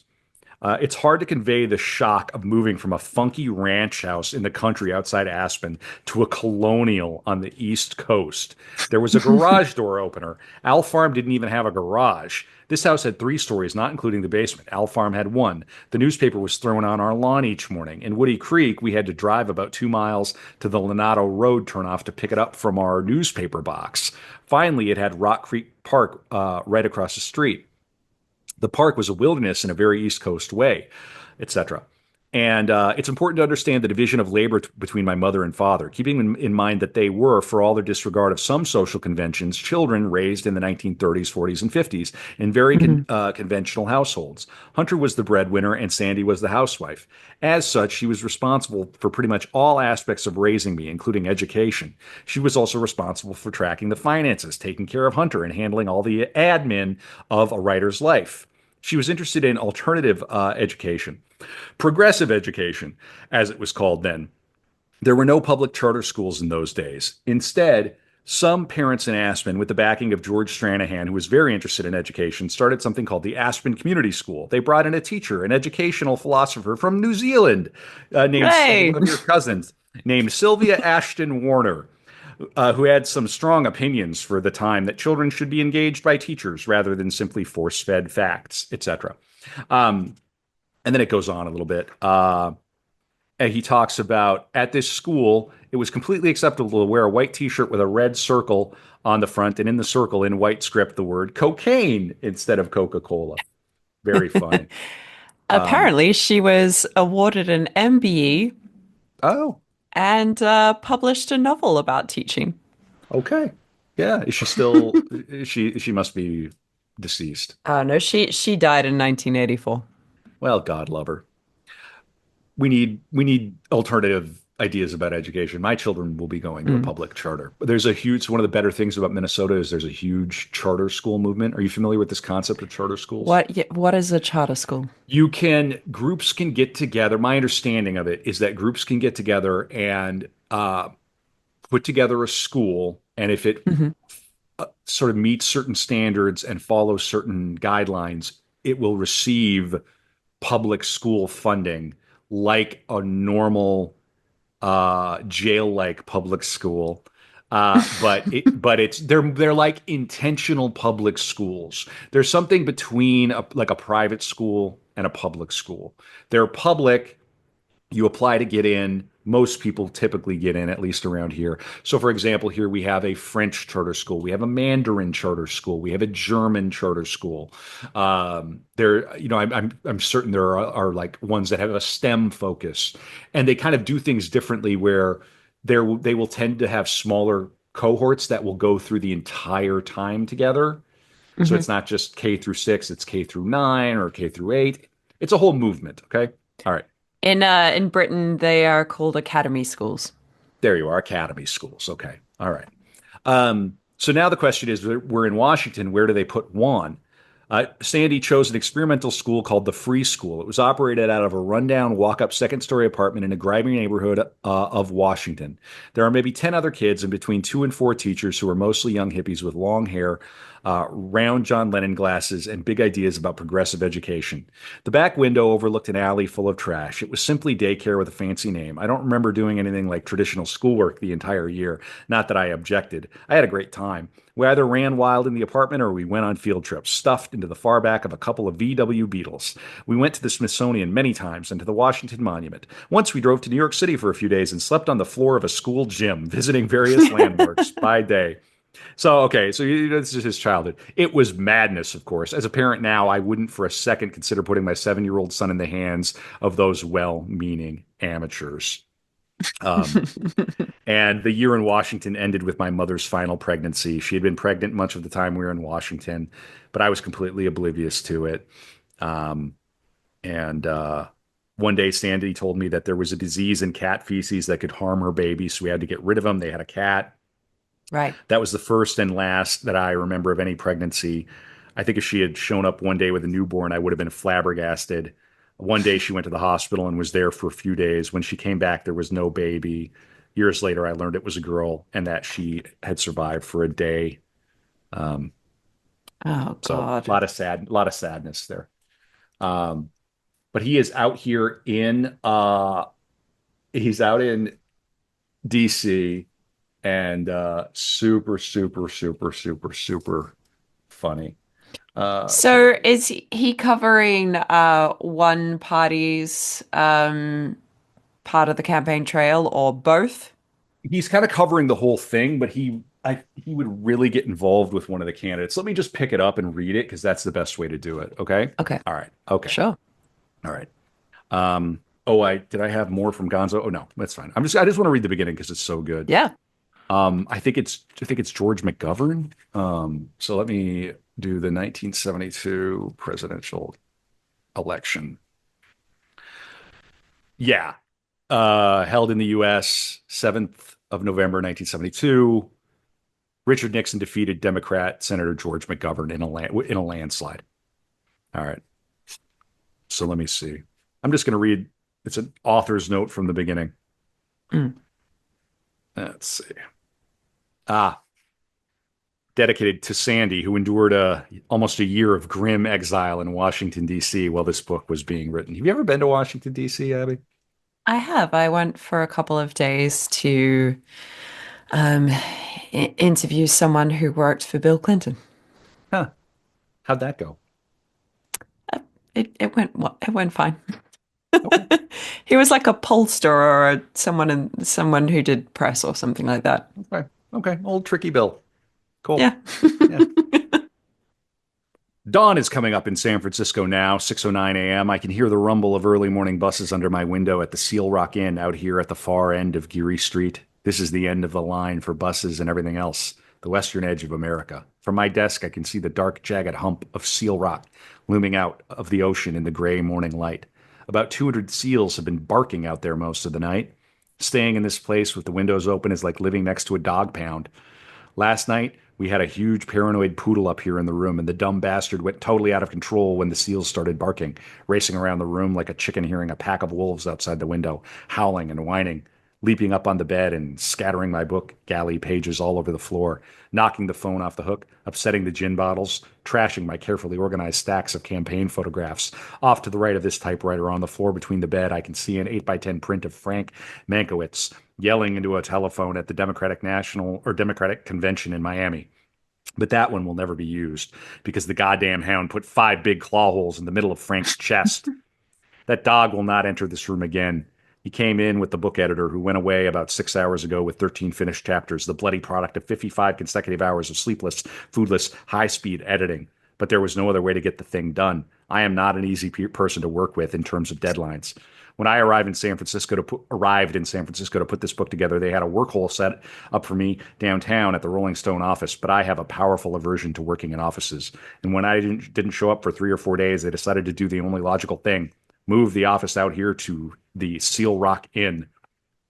One afternoon, about 3 days ago, they showed up at my door with no warning and loaded about 40 pounds of supplies into the room: 2 cases of Mexican beer, 4 quarts of gin, a dozen grapefruits, and enough speed to alter the outcome of 6 Super Bowls. There was also a big Selectric typewriter, 2 reams of paper, a face cord of oak firewood, and 3 tape recorders, in case the situation got so desperate that I might finally have to resort to verbal composition. We came to this point sometime around the 33rd hour when I developed an insoluble writer's block and began dictating big chunks of the book straight into the microphone, pacing around the room at the end of an 18-foot cord and saying anything that came into my head. When we reached the end of the tape, the editor would jerk it out of the machine and drop it into a satchel, and every 12 hours or so a messenger would stop by to pick up the tape satchel and take it down to the office, where unknown persons transcribed it onto manuscript paper and sent it straight to the printer in Reno. There is a comfortable kind of consistency in this kind of finish because that's the way all the rest of the book was written. From December of 71 to January of 73 in airport bars, all-night coffee shops, and dreary hotel rooms all over the country, there is hardly a paragraph in this jangled saga that wasn't produced in a last-minute teeth-grinding frenzy. There was never enough time. Every deadline was a crisis. All around me were experienced professional journalists meeting deadlines far more frequent than mine, but I was never able to learn from their example. Reporters like Bill Greeter from the Washington Post and Jim Naughton at the New York Times, for instance, had to file long, detailed, and relatively complex stories every day, while my own deadline fell about every 2 weeks. But neither one of them ever seemed in a hurry about getting their work done, and from time to time they would try to console me about the terrible pressure I always seemed to be laboring under. Any $100 an hour psychiatrist could probably explain this problem to me in 13 or 14 sessions, but I don't have time for that. No doubt it has something to do with a deep-seated personality defect, or maybe a kink in whatever blood vessel leads to the pineal gland. On the other hand, it might easily be something as simple and basically perverse as whatever instinct it is that causes a jackrabbit to wait till the last possible second to dart across the road in front of a speeding car. People who claim to know jackrabbits will tell you they are primarily motivated by fear, stupidity, and craziness. But I have spent enough time in jackrabbit country to know that most of them lead pretty dull lives. They are bored with their daily routines: eat, fuck, sleep, hop around a bush now and then. No wonder some of them drift over the line into cheap thrills once in a while. There has to be a powerful adrenaline rush in crouching by the side of a road, waiting for the next set of headlights to come along, then streaking out of the bushes with split-second timing and making it across to the other side, just inches in front of the speeding front wheels. Why not? Anything that gets the adrenaline moving like a 440-volt blast in a copper bathtub is good for the reflexes and keeps the veins free of cholesterol. It goes on like that. It's so good. And then it gets into there are moments that he would meet Nixon, and he goes in and he just completely covers this campaign from front to back in a book that's really unlike anything else. It's like day by day coverage of the campaign. He kind of goes all in for McGovern, finally loses, very disappointed by the loss and disenchanted by America, but at the same time, he's eulogizing the American dream already. Mm. So, not I mean, and surprised. it's good to see that he's getting his adrenaline by coming up against deadlines and not actual adrenaline straight Right, into his veins. not shooting adrenaline into his ankle and nearly killing himself by hitting an artery. The result was Fear and Loathing of this work, Fear and Loathing on the Campaign Trail 72, a groundbreaking book that followed the Democratic primary battle. So he's following the primary, which is where Mm. the party chooses the person. George McGovern, Hubert Humphrey from the great state of Minnesota here, and Edmund Muskie. Thompson threw traditional political reporting out of the window, injecting himself into the story and pulling no punches. He openly supported McGovern and mercilessly attacked his rivals, especially Muskie. One of any fabricated things. One of the most notorious fabrications Oh. came in the April 1972 installment. He floated a rumor, one that he had made up. So still a rumor. Anybody anybody can say anything. Okay, I think we Yeah. know that. Anybody can say anything. And Um, I suppose the lines of ethics are blurred when you're inserting yourself in the story as well.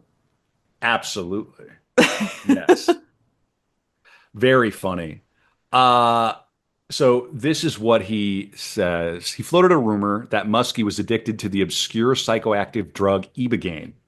The story caught fire, adding to Muskie's already shaky image and arguably helping McGovern clinch the nomination. nomination. Muskie's he's on Ibogaine. We don't know. He's a loose cannon. You can't trust him.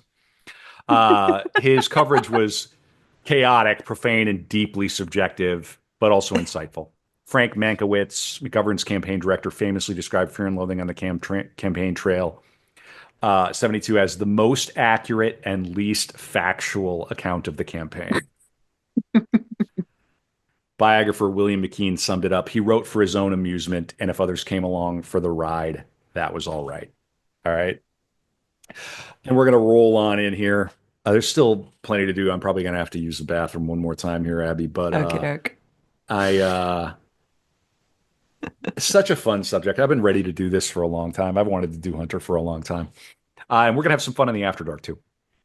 By the mid 70s, he was at the peak of his career. He was a countercultural icon, a best-selling author, one of the most recognizable journalists in America, but the writing was starting to suffer.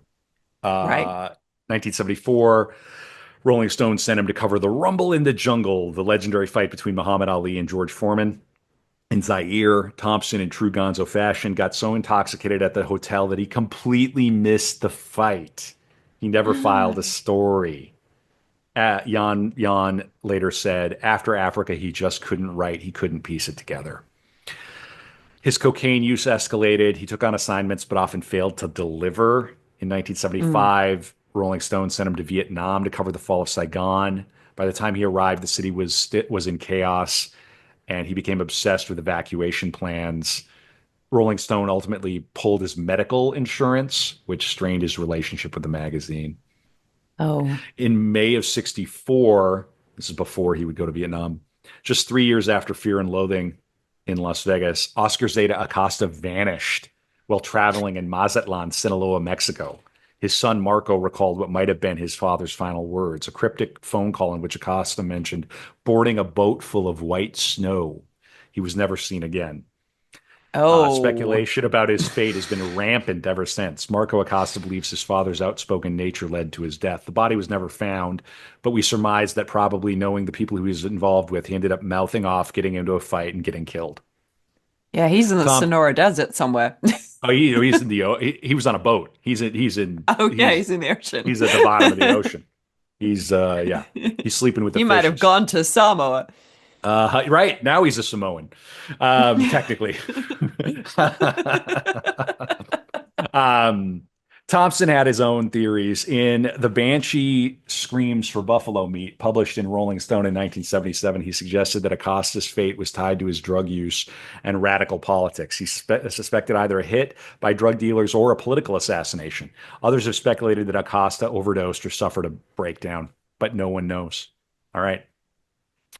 Back in the U.S., Hunter's career continued to spiral. He had planned to cover because in the most predictable turn ever on any episode of Art of Darkness, the man whose drug regime we described, it starts to fall apart. Yeah. Um, he had planned to cover the 76 election, but never followed through. Instead, he spent a day with Jimmy Carter in Georgia, writing a lengthy cover story endorsing him for president. From the and he would keep this up too. He would endorse the Democrat pretty much. He was just Mm. in the tank for the Dems. From the late 1970s onward, he largely retreated to Owl Farm, rejecting assignments or failing to complete them. His work sporadically appeared in Rolling Stone, and he was kept on the masthead more out of loyalty than productivity. Mm. Um, so I got a little more here from Gonzo, and we're getting here to the end. Before I do this last section, I'm going to stand up and Abby, why don't you can you do one more tease about what's coming up for book club and the day for that, and then one more time just hit the event in London, and that'll be enough, you know. Hey, if Okay. you're listening to this and you're anywhere in the UK and you aren't coming out, I don't know what to tell you. You got to come out. I mean, your country. I love your country. I was saying earlier, it's 10 hours, 12 hours to Kentucky for me. I know you can get on a train Yeah. in Edinburgh and come down to London Oh, in an afternoon. I'll be at the other end of the country in 10 or 12 hours. That's what I'm saying. So please come. Go to moderationplay.com. We're doing my play at the Hope Theater. It's going to be awesome. We've got a great director, a great cast. It's a very fun, dark play. And then Abby and I are going to do this live event. She's going to tease it quick. Yeah, so the live event is coming up on Monday, the 24th of March. That's at Verderin in London. We are covering Francisco Goya and his demons. So yes, Monday the 24th, it's £8. Go to our website, Art of Dark Pod, and get your tickets there.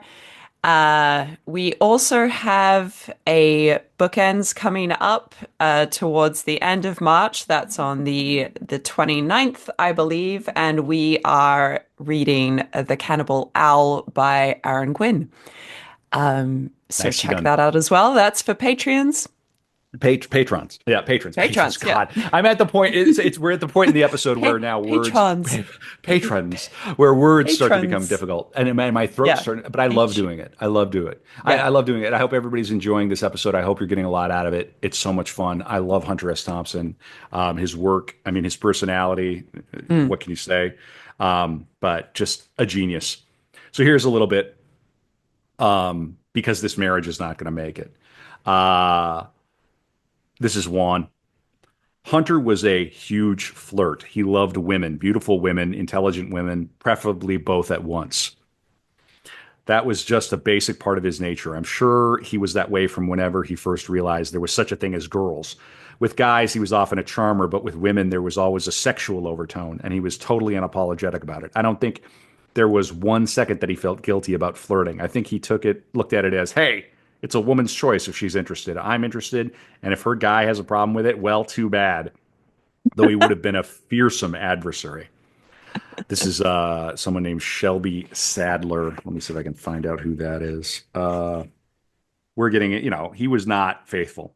He began working for Hunter as an editor and researcher in 1986. Hunter enjoyed romancing women whom he shouldn't have. He used to make a point of being friendly with certain women in front of their husbands or boyfriends just for laughs. One time when he was at my apartment, my boyfriend Tom was present, and Hunter made a great show of grabbing me and necking with me in front of Tom, who handled it beautifully.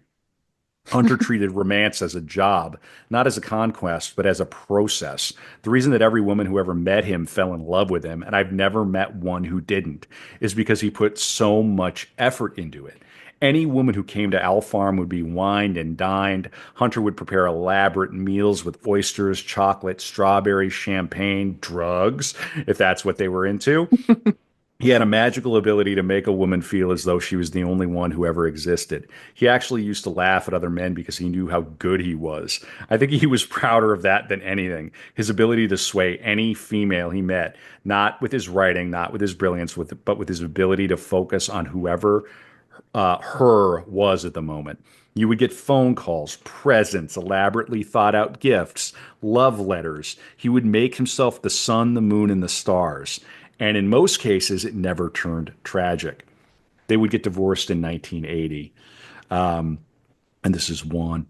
After Hunter and Sandy got divorced, there were a lot of women in Hunter's life. There were the major women like Layla, Maria, Nicole, Terry. Those are the big ones. And there were countless other women in between them that I never met or met briefly. So for me, meeting Anita, who would become his second wife, was, all right, here's the next woman. Let's see what she's like. I took a cautious attitude and got to know her a bit. She struck me as sort of nervous, obviously intelligent. And as with so many women, it was like, let's see if she's here next time because you didn't know. Mm. As with all of Hunter's women, it was very dramatic. That's how Hunter did relationships. There was a lot of drama, big fights, arguments, and then reconciliation, romance, all sorts of alternating. It was very intense, and that seemed to be the pattern. Um, Wow, he really liked to live on the edge of getting beat up, didn't he? apparently, apparently. Um, I'm going to read another pair here. This is from a guy named Doug Brinkley. Let's see who this is because I just want to give these people their due. Professor of history at Tulane. He's the editor of, oh, yeah, we already talked about this guy. He's the editor of Hunter's Letters and executor of his estate. One night when he was down in New Orleans staying in the Pontchartrain, he turned the, yeah, nailed it. He turned the bathwater on, but then fell asleep. We were going to go to Jazz Fest together to see Jimmy Buffett perform and then do something with Buffett afterwards. And I walked into the Pontchartrain? Yeah, in the morning with coffee in my hand, just waking up. This SWAT team was in the building and I heard them say, water keeps pouring down from the top Oh floor. my They were gosh. having some sort of negotiation at the front desk about how to go knock the door down because they had been banging on it, but there wasn't an answer. I immediately thought, "Oh God, Hunter's room. Lord knows what he was lying around. He had lying around. I mean, that's a big fixture in Fear and Loathing too, is the flooded hotel room. Right, And yeah. these guys are going to come bust in on him. They're going to bust in on him, and he's got all these drugs, right? I got up to the floor and started kicking the door and pounding and screaming, "Hunter, get up!" I thought maybe something had happened. Maybe he'd had a heart attack or something. The whole floor was squishy.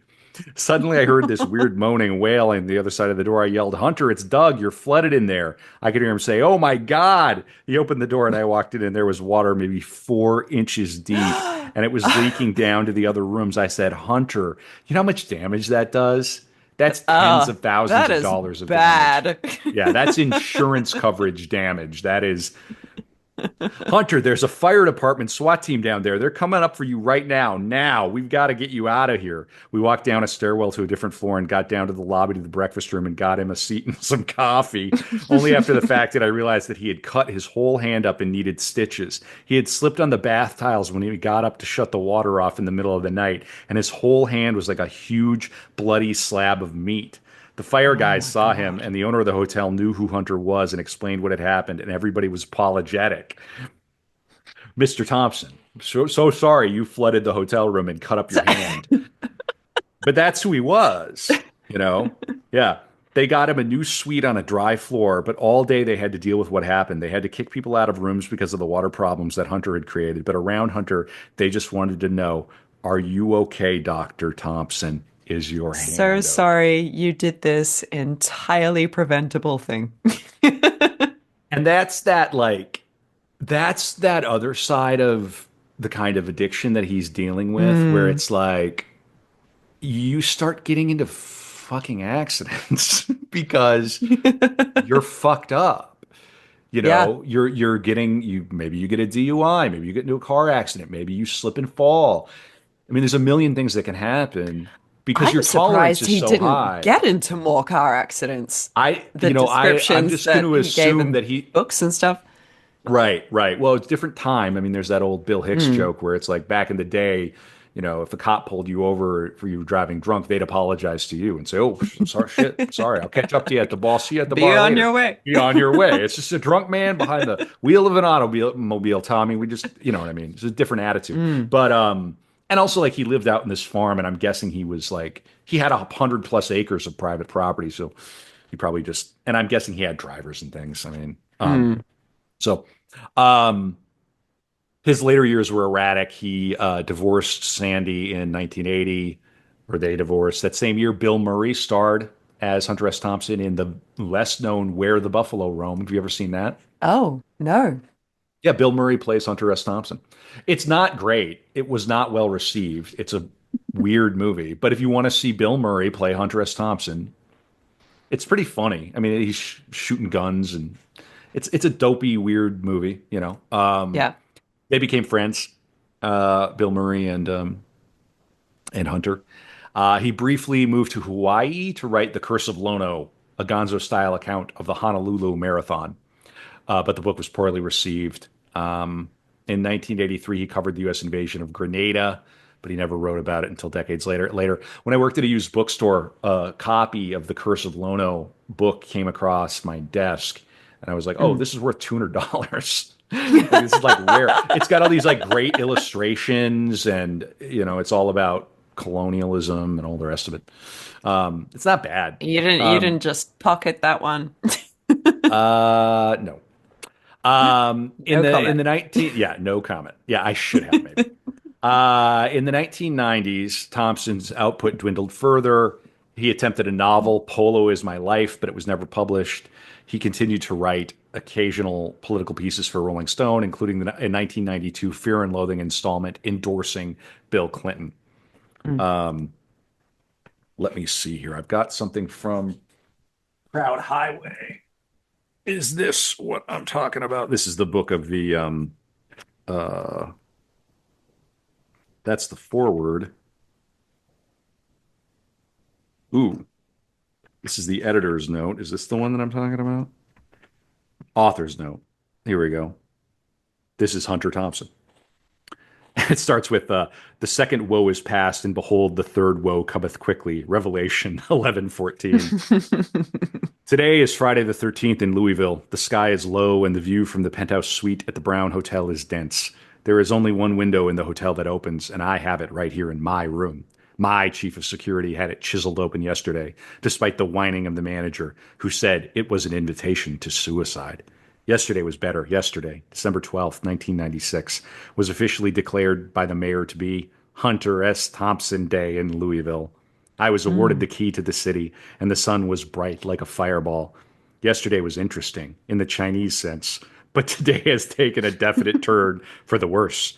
There are rumors of a fire and a riot at the end of my lecture at the Memorial Auditorium last night. Teenage thugs ran amok and torched my dressing room just moments after my mother had been whisked away in a limousine. The event was a huge success, they said, but it left scars and odd hoofprints on many people. There is a crude Mongolian adage that says, for every moment of triumph, for every instant of beauty, many souls must be trampled. So he's still got it. Like, he definitely still has it. And you can sort of see uh his this thing that he repeats. Like he does this funny thing where he sets himself in time and place.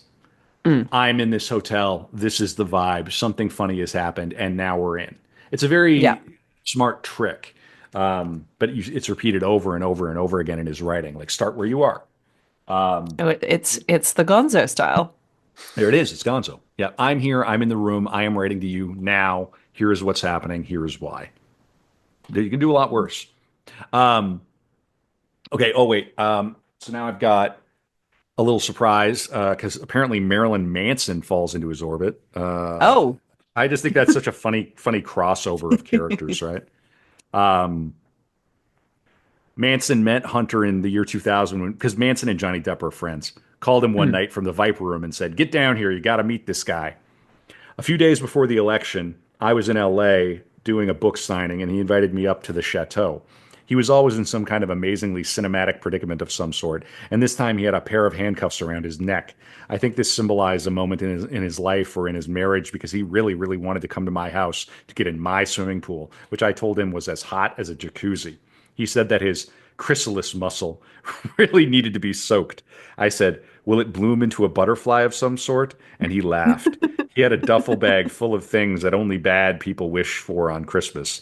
It was like if Al Capone and William Burroughs and Sam Peckinpah directed Candyman. But I think he really wanted to swim with some of the women that I keep around the house. This was because this was because of no lack of love for his companion, but at the same time I think he felt imprisoned. He talked to me about this when we went back to his bedroom to try to figure out an escape plan for him to get to my house. I told Hunter I was ready to go back into journalism, and we were talking about going on a college speaking tour as a team. Marilyn Manson getting into journalism. It was a really exciting idea. He, of course, wanted to make sure that we'd be going only to girls' schools, but we were talking a lot about art and politics and society and how they affect one another. One thing I always liked about him was that his drug use was shameless. I once made the mistake of letting someone drag me along to an AA meeting. I got asked for autographs, and then they started talking about God too much, and I just left and called Hunter immediately. He told me that he would be my sponsor and get me back on my road to recovery, to drug use and alcohol use again. Oh no. Come on, that's pretty funny. Just Hunter had to S. put a. Thompson's your sponsor. Oh, I mean, if yeah, yeah, yeah. That's probably the sponsor that Marilyn Manson deserves. Um, he had a new album come out. So Did here's he? a little. Yeah, I did. Yeah, yeah. I heard a few tracks. I'd like to see him live sometime. I'd like to see him live. I didn't realize he was still going. Oh, he's still out there. He's still out there. Yeah. Jan Wenner. After Hunter stopped writing big pieces for us, he struggled with his craft, essentially doing a lot of ephemeral writing in tiny bursts, nothing inspiring or meaningful. Then suddenly came what were his two last major pieces, which I thought were two of his best: Fear and Loathing and Elko and Polo Is My Life. They were really different, not repertorially based, but just great flat out pieces of expansive, elaborate, swinging writing. And here's a few pages of Elko. Let me see. Fear and Loathing in Elko, 1992. On my way to the kitchen, I was jolted by the sight of a naked woman slumped awkwardly in the corner with a desperate look on her face, as if she'd been shot. Her eyes bulged and her mouth was wide open, and she appeared to be reaching out for me. I leapt back and heard laughter behind me. My first thought was that Leach, unhinged by his gambling disaster, had finally gone over the line with his wife-beating habit and shot her in the mouth just before we knocked. She appeared to be crying out for help, but there was no voice. It's almost like a Francis Bacon. I Mm. ran into the kitchen to look for a knife, thinking that if Leach had gone crazy enough to kill his wife, now he would have to kill me too, since I was the only witness, except for the judge, who had locked himself in the bathroom. Leach appeared in the doorway holding the naked woman by the neck and hurled her across the room at me. Time stood still for an instant. The woman seemed to hover in the air, coming at me in the darkness like a body in slow motion. I went into a stance with the bread knife and braced for a fight to the death. Then the thing hit me and bounced softly to the floor. It was a rubber blow up doll. One of those things with five orifices that young stockbrokers buy at adult bookstores after the single bars close. Meet Jennifer, he said. She's my punching bag. He picked it up by the hair and slammed it across the room. Okay. So Oh my God. you can see the theme, and and again, I think if we went deeper into the work, you see he is not glorifying this, right? This No. is the guy who tried to stop the Hell's Angel from beating his wife, you know? Yeah. So Yeah. Yeah. he's Yeah. satirizing this machismo, this misogyny. Um, so I have Johnny Depp here, and of course we're gonna hear a lot more from Johnny uh, in the After Dark, but it wasn't until 1996 when I was almost done with Donnie Brasco, great movie, in New York, and I got this phone call from Hunter asking me if I would be interested in playing him in the film of the Vegas book. He always referred to Fear and Loathing as the Vegas book. I said, of course I would. We talked that night over the phone, and that was the last I heard of it for quite a while. Let me see here. I was in New York. I was, I think, for the 25th anniversary party for Fear and Loathing, and I cornered Hunter and asked him if he really wanted me and if he really felt I was the guy to do that because I knew he had other friends who were actors, and I would have been more than happy to back out. It was Hunter's book, and if it was going to be me, I needed to have his blessing. And he said, "No, of course you're wanted. You have my blessing." I said, "If I do a remotely decent job of portraying you, you know there's a very good chance you'll hate me for the rest of your life." And he said, "Well then, let's hope for your sake that I don't. That I don't. Ho ho." And so let's talk a little bit about this relationship, which I think is fascinating. Um, Did he collaborate on the screenplay? I'm not sure that he did. Let's look it up. Uh, You go ahead. I'll look well, that up. he definitely he has a cameo in it. He's one of Mm, the he's in the part in the desert. He's not listed as credited on the screenplay, but right. I'm sure he was in. Well, he was definitely involved. He had the cameo. He's in the movie as they're racing around the desert trying to find the race. They can't find the race, and then this other journalists show up, and one of them is Hunter S. Thompson, Right. which is very funny. Um, let me see here. Okay, Paul Oakenfold Okay, apparently is in this book. I mean, Hunter's at that level where like if he comes to town, everybody's going to hang out and want to meet with him. Um, Let me find it because I don't want to leave this stuff out. I think it's fascinating. Mm. Let me know if you find. Well, I think we already solved it. Okay, Yeah. yeah, yeah. So let me find this 357. Oh, I love a good index. We're index maxing, index maxing on Art of Darkness. Worth noting too. I've said this a number of times, but we couldn't do this without the people who work on these books, right? Like we're kind of, Mm. you know what I mean? So every episode is a compilation of different sources and different material and everything. Here's that. I knew then how special every second of that time was. You can make more room in your body and in your brain and in your heart to store that stuff, and I did. I never got sick of it, even talking about things that I wasn't particularly interested in. Because he moved in, and this is Deborah Fuller. Johnny was a great guest. He never missed a thing and would help with anything. I would retrieve things for Hunter, and Johnny would see where I had gotten something, and after Hunter was done with it, he would put it away. They would stay up until all hours. He moved in with Hunter. Okay, here's Johnny Depp again. Even things talking about things that I wasn't particularly interested in, point spreads or various sporting events and things like that. You'd be talking about Michael Jordan and his brilliance or his athletic ability one second, and the next thing you know, you made some turn and you're talking about moonshine running. The only thing that I knew that I wanted, that I needed, was the years of 1970 and 71, the Vegas time, and Hunter's relationship with Oscar Acosta, the model for Dr. Gonzo.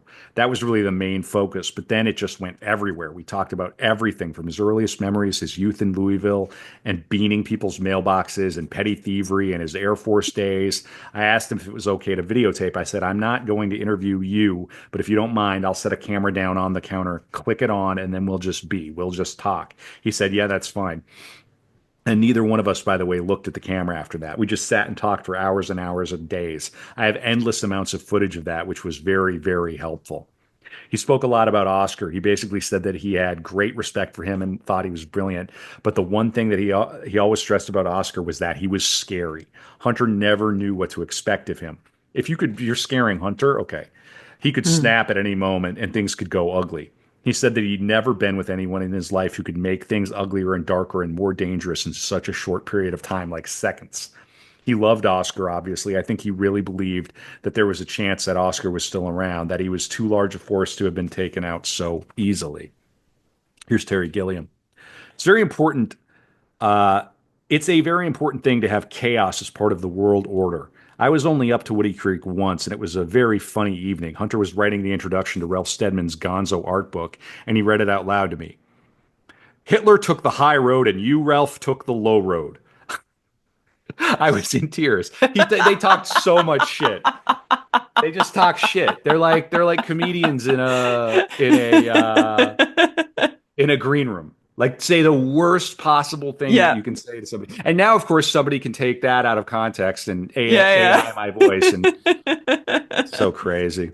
The fact still remains that when we finally decide to kill Art of Darkness, or when our descendants do, it will end with the episode about the painter, the Austrian painter. Will be the last episode. Yeah. We'll be long gone, Abby. We'll be gone, and our enemies We'll will be all be gone. dead and buried too. It'll be Art of Darkness 3.0. It's gonna be. I would love if one of my children in the very distant future would take over Oh Art of yeah. Darkness. How fun would that be if you raise a little person to be as twisted as this? Like, well, I guess I'm going into the family business. I'm going into the family podcasting business. Just come with a fucking prescription. And a 10-year ban on social media, just stay off social media. And by the way, and vet your guests so you don't end up with a lunatic coming on.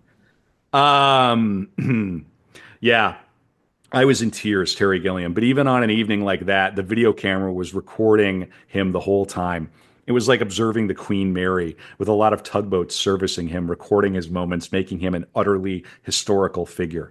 Every moment became a little bit of history, and that's a lot of work.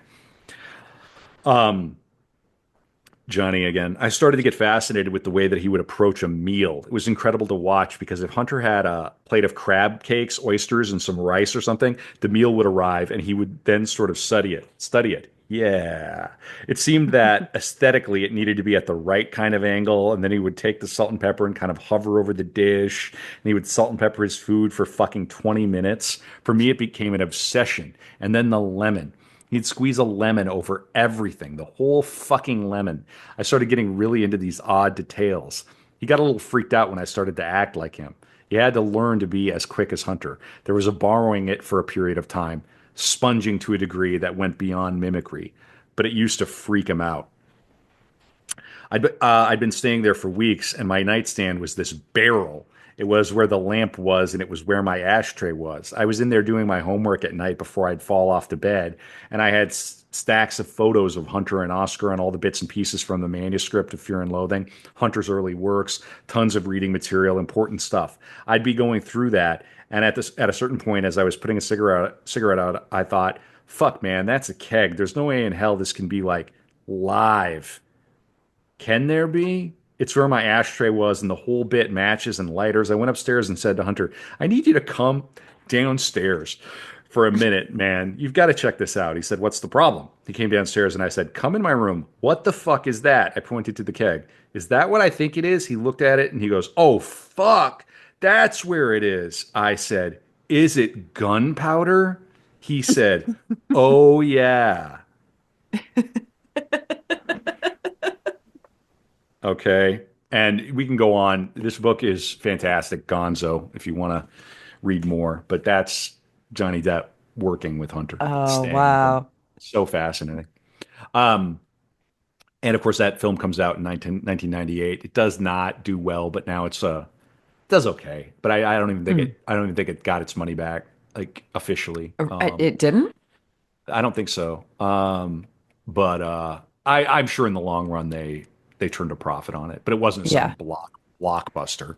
It Um, probably did well later on in DVD sales or something. sure, yeah, and it's a cult classic. I mean, Mm. just probably the posters alone that they've sold, they probably made Yeah. broke even. Um, in 2003, he married his assistant Anita Bejmuk.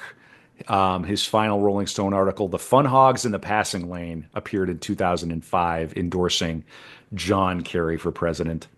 Here's just a few paras of this. Armageddon came early for George Bush this year, and he was not ready for it. His long awaited showdowns with my man, John Kerry, turned into a series of horrible embarrassments that cracked his nerve and demoralized his closest campaign advisors. They knew he would never recover, no matter how many votes they could steal for him in Florida, where the presidential debates were closely watched and widely celebrated by millions of Kerry supporters who suddenly had reason to feel like winners.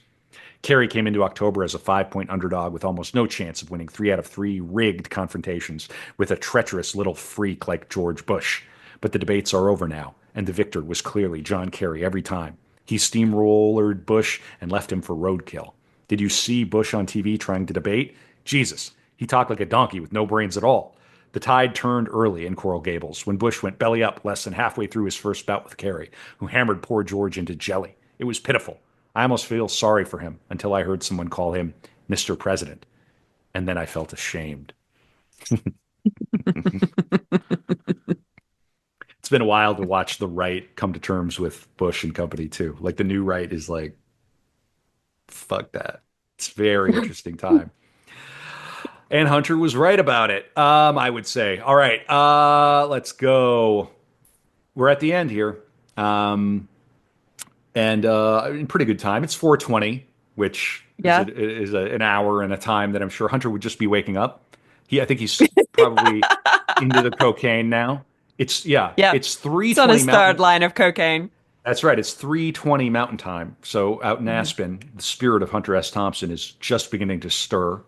We're going Yeah. to have a lot more, um, but we know And how it yeah, ends. cocaine, 2 drinks, coffee after that. Right. He's probably like belching up the Alfredo from the night before. Like, Yeah. oh man, yikes.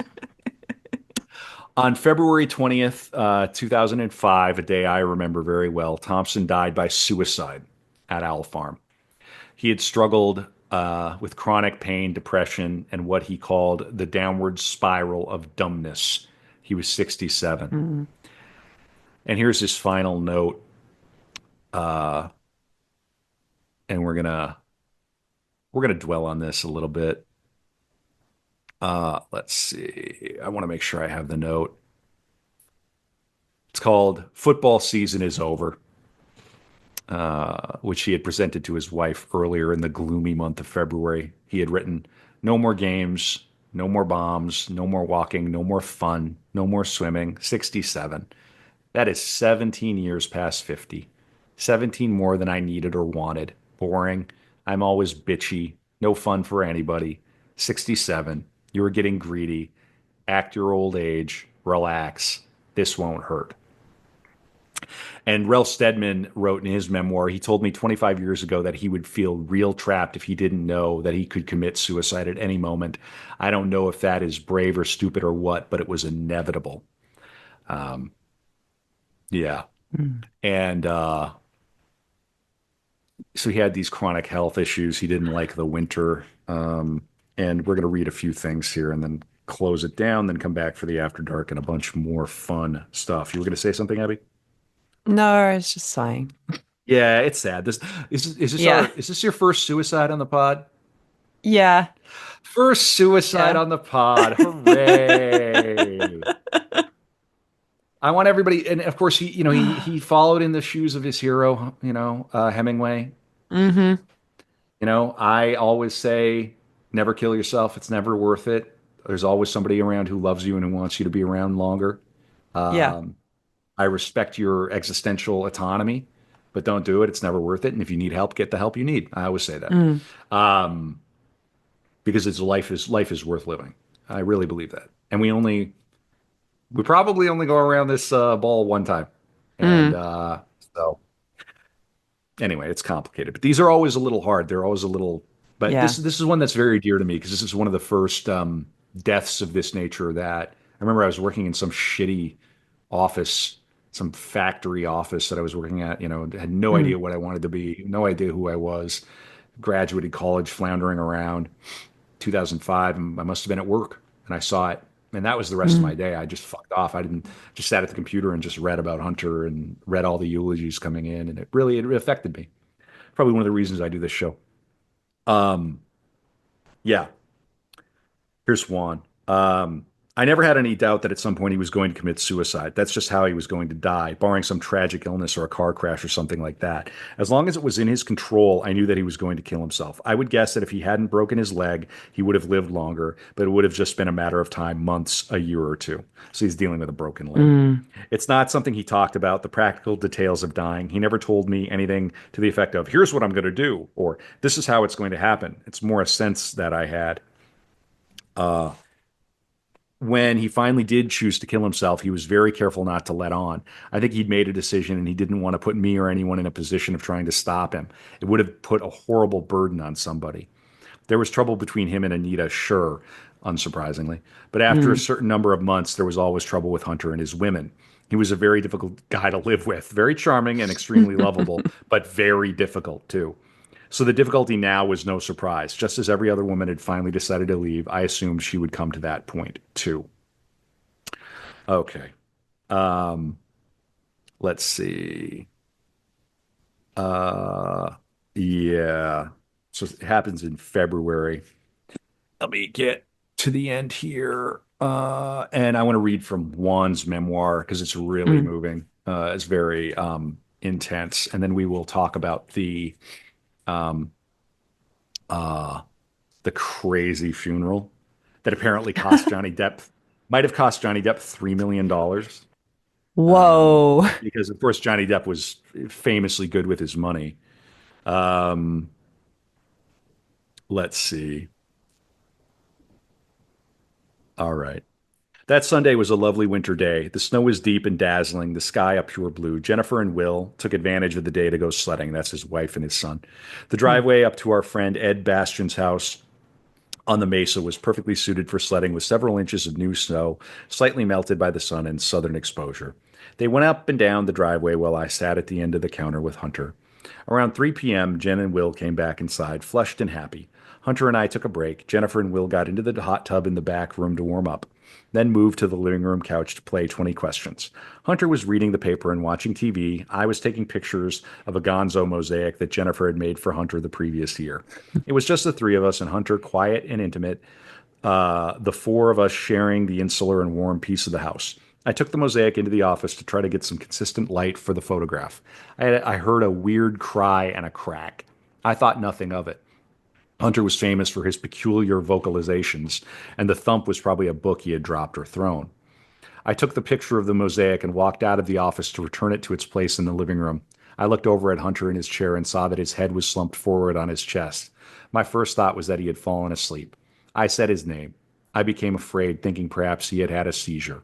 In the last 5 years, he had been suffering from them, a fairly common symptom of long term alcoholism. I walked over to him, the mosaic still in my hand. I don't know exactly what I saw that told me he was dead. There was no blood except for a tiny trickle from his mouth. I felt suddenly cold and began to tremble. I ran into the living room to get Jennifer. As I ran, I thought something like, "It has finally happened. I have expected and dreaded this day for years, and now it has happened." I babbled something to Jennifer. She came running with me. Will stayed on the couch. It wasn't until weeks later that he told us that he had no idea what had happened. All he knew is that he had never seen his parents so scared. We had to call the sheriff. We never considered calling 911. Hunter had put a sign on the refrigerator that had been there for years. "Do not call 911. This means you." I grabbed the Rolodex and tried to find the sheriff's card, but I was trembling and I could barely focus. Together we found his card. Jennifer called his mobile phone. We had bought Hunter gifts that weekend, including a reddish orange, almost gold silk scarf from Florence, Italy. I put it around his neck. It seemed important. I touched his head and it was warm, but not hot as it normally was. His body was cooling. I held his head and cried out. Then I kissed his head and went back into the living room. I suddenly had the notion that I had to mark this moment, this tectonic shift in our lives. I grabbed the nickel plated 12 gauge shotgun from its corner in the kitchen, loaded it with as many shells as it would hold, and walked out onto the front porch. I pointed it into the air and shot each shell one after the other. It was a salute to my father. I hadn't planned this, it just seemed like the right thing to do. As I stood on the porch, I saw a sheriff's deputy drive by on the road in front of the house. He turned his car around and pulled into the driveway. I took the shotgun back inside and set it down. The deputy came to the door. I assumed he had already gotten the call about Hunter, but maybe not. Maybe the shotgun blast had gotten his attention instead. I told him what happened, and he came inside. He said, "I'd like to see the shotgun." I pointed to where it was lying in the living room. I remember thinking, does he think I shot Hunter? I vaguely remember calling Anita on her cell phone and telling her that Hunter was dead. She cried out and began sobbing. I remember looking at him sitting in the chair. I saw the 45 on the floor. It was in a pool of blood. What little blood there was had run down from his mouth, down his arm, and pooled on the floor right below his fingers. I remember how thick the blood looked and how it seemed to have something else in it, some kind of clear or whitish fluid. I only looked at that blood for a second, but I will never forget it. Not ever. Later, I saw one of the deputies cleaning up the blood, and it occurred to me that there are so many mundane tasks after a death, things like cleaning up the blood and laying the body out straight before it stiffened. I looked for a bullet hole above the stove. There was a deep crease in the metal hood over the stove where the bullet must have struck. And there you go. It's hard to describe how strange it was to see 3 hours later a news ticker scrolling across the bottom of CNN that read, "Hunter S. Thompson has just died of a self inflicted gunshot wound," as we stood next to his body on the kitchen floor in the bag. Now things became truly surreal. Hmm. Yeah. Um, Oh God, while people were there. Oh. yeah, I know. I know. It's tough. Um, it's really, really tough. Mm. Um, well, and then we'll get into the funeral because he had a very specific thing that he wanted. On August 20th, 2005, Thompson's ashes were fired from a cannon atop a 153-foot tower shaped like a two-thumbed fist clutching a peyote button. The event was funded by Johnny Depp, who had portrayed him in Fear and Loathing. Guests included Jack Nicholson, Bill Murray, Sean Penn, John Cusack, and George McGovern. His ashes were shot from a cannon financed by Depp, with Norman Greenbaum's Spirit in the Sky and Bob Dylan's Mr. Tambourine Man playing. Hey, Mr. Tambourine Man, play a song for me. You know that? So Yeah. this is from ESPN. Woody Creek, Colorado. With a deafening boom, the ashes of Hunter S. Thompson were blown into the sky amid fireworks late Saturday as relatives and a star-studded crowd bid an irreverent farewell to the founder of Gonzo journalism. As the ashes erupted from a tower, red, white, blue, and green, fireworks lit up over the sky over Thompson's home near Aspen. The 15-story tower was modeled after Thompson's logo, a clenched fist made symmetrical with two thumbs rising from the hilt of a dagger. It was built between his home and a tree-covered canyon wall not far from a tent filled with merrymakers. He loved explosions, explained his wife, Anita Thompson. The private celebration included actors Bill Murray and Johnny Depp, rock bands, blow up dolls, and plenty of liquor to honor Thompson, who killed himself 6 months ago at the age of 67.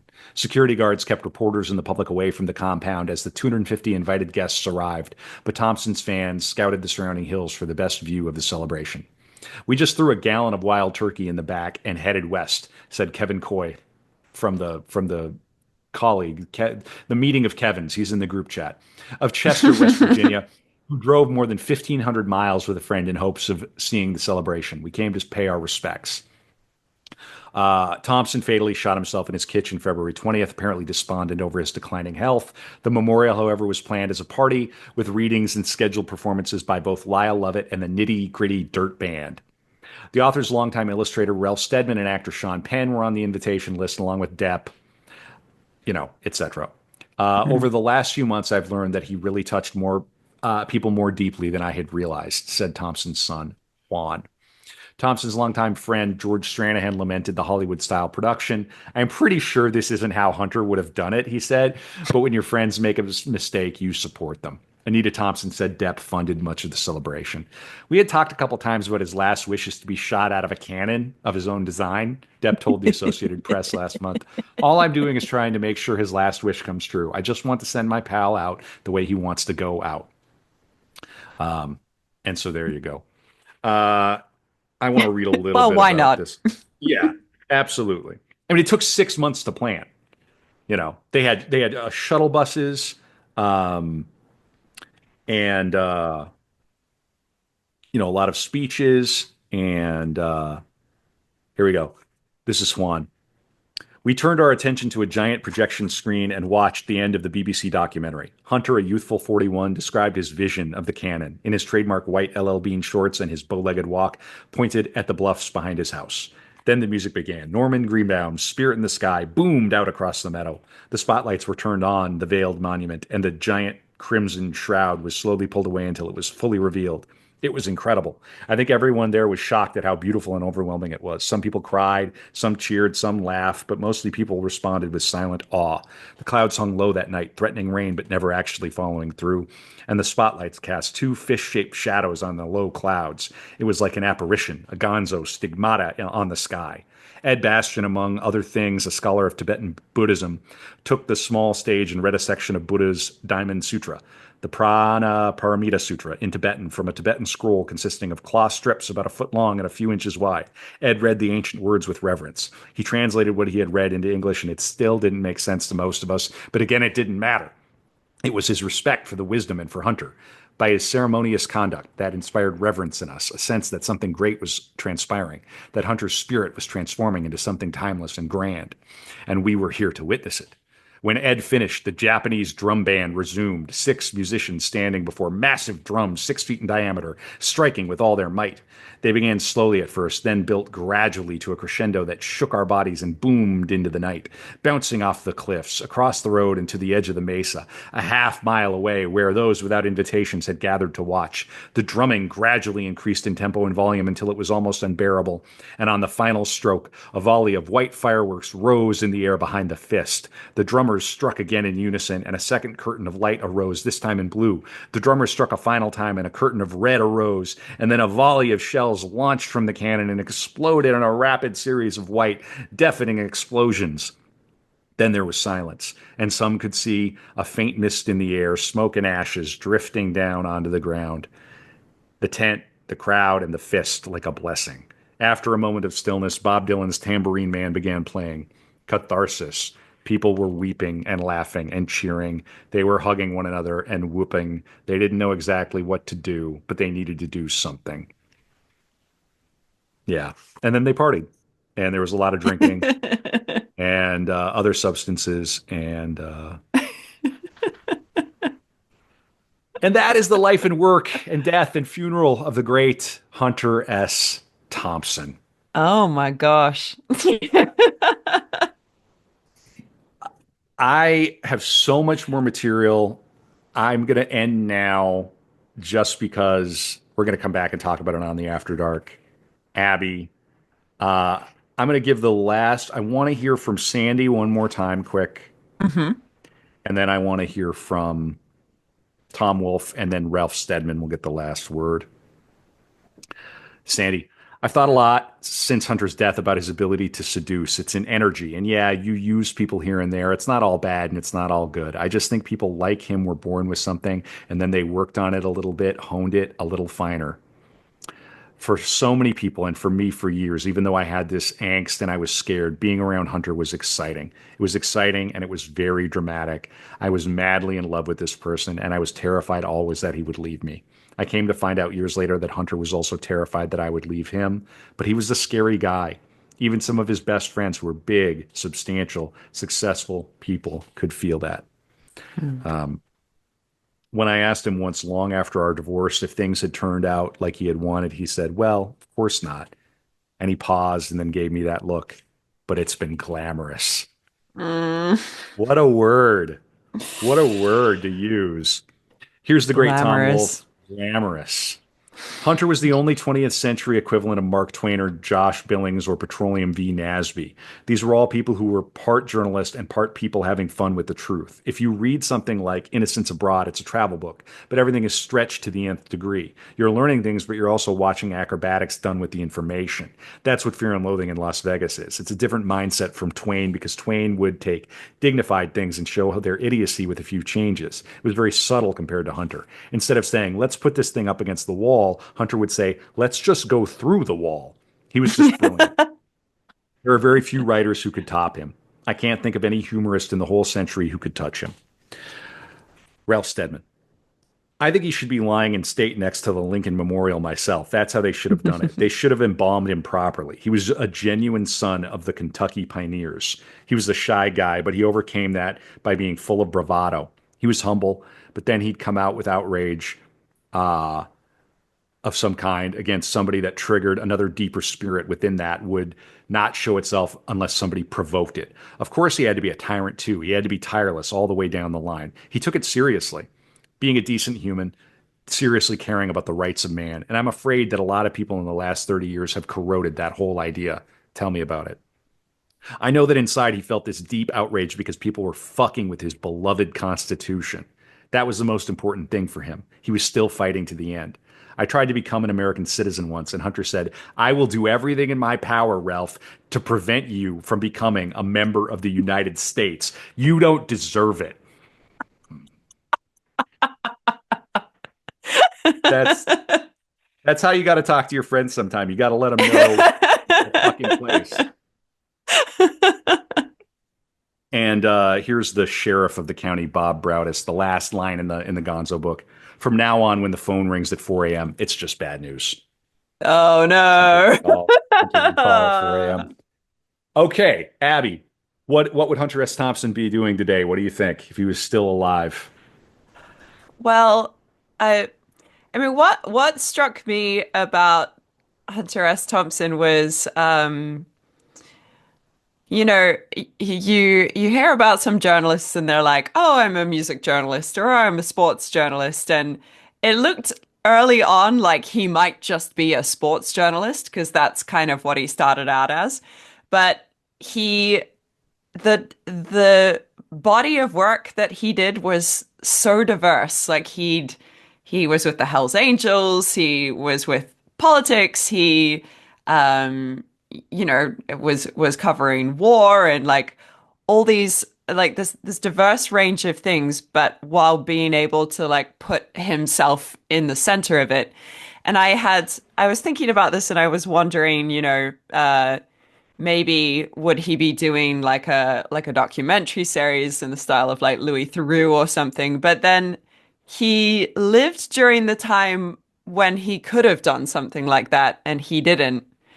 And it seems to me that he is just our guide around like the 60s of America, and he doesn't exist today. Mm. Yeah, he's hard to pin down. And Mm, and I really wonder where he would be at politically right now. It's really impossible to know because things have changed so much. He had a bit of writing after uh, 9/11, and it's a fantastic little bit of writing, basically mm, saying the party's over, it's over, and calling what would happen. So I think he would right. uh he would always be a writer. He'd be writing now. Mm. Um, Yeah, I so just don't think he exists now. I think he yeah, was yeah. specifically put in that time. Mm. Yeah, yeah, he's like our guide to a very particular time. I Mm. like to sort of imagine him like in a different world doing what Lynch ended up doing, like doing weather reports, or like the Right. the the Gonzo sort of report. Like if some young guy or gal could have gotten to him and said, Hunter, people just want to hear from you. Just give Yeah. us 5 minutes on camera every week, 10 minutes. I mean, think about that.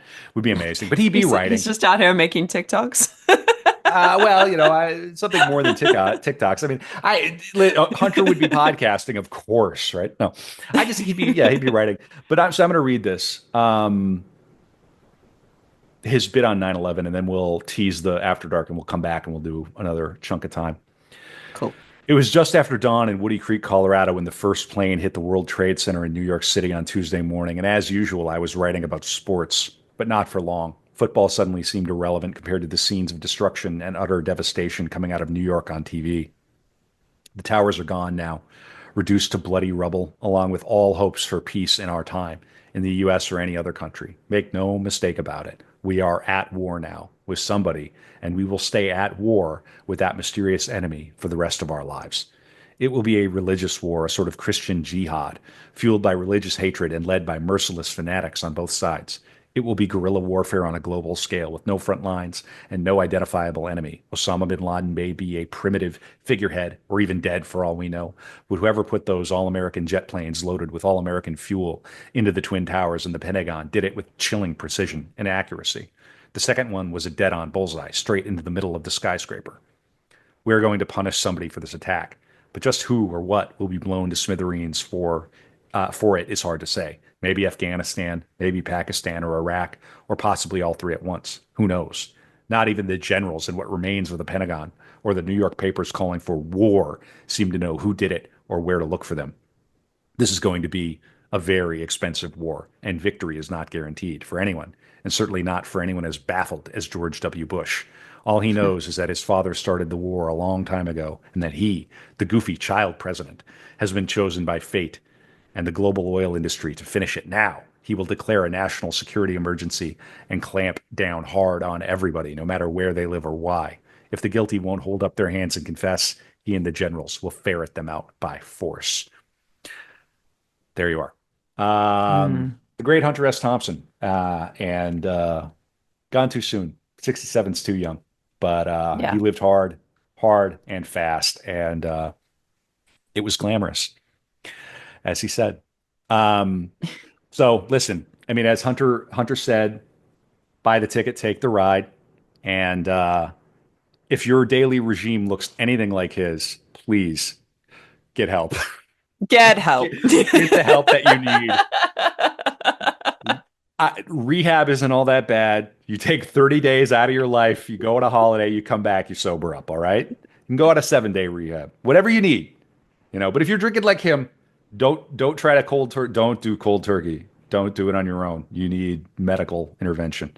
And if you're writing like him, I want to hear from you because great writer, one of the greatest writers of his generation. All right. So After Dark for patrons.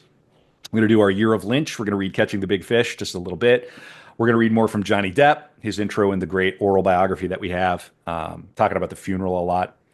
We're going to talk about the origins of the word gonzo and the phrase fear and loathing.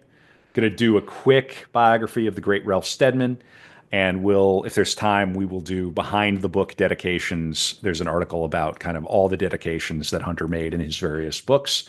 Abby, I hope you're enjoying this. Oh, very much so. Fun. Art of Darkness is fun. We have a good time. Everybody, genuinely, thank you for listening. If you've listened this far to this episode, if this is your second or your third or your fourth core episode, please support the podcast. Abby and I put in a lot of work. I think you can hear it. I think it comes over in the episodes. I hope it does.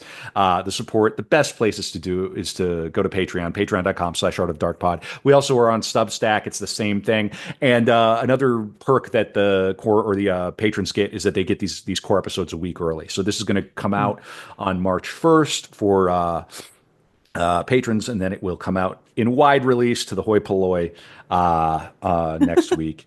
So if you want to hang out in the basement with Johnny Depp, like spiritually, you gotta get behind the velvet curtain. Come on in. We got the good shit. Don't take the brown acid. Okay? If you want to come in, we got the good shit. The ether. Buy the ticket, take the ride.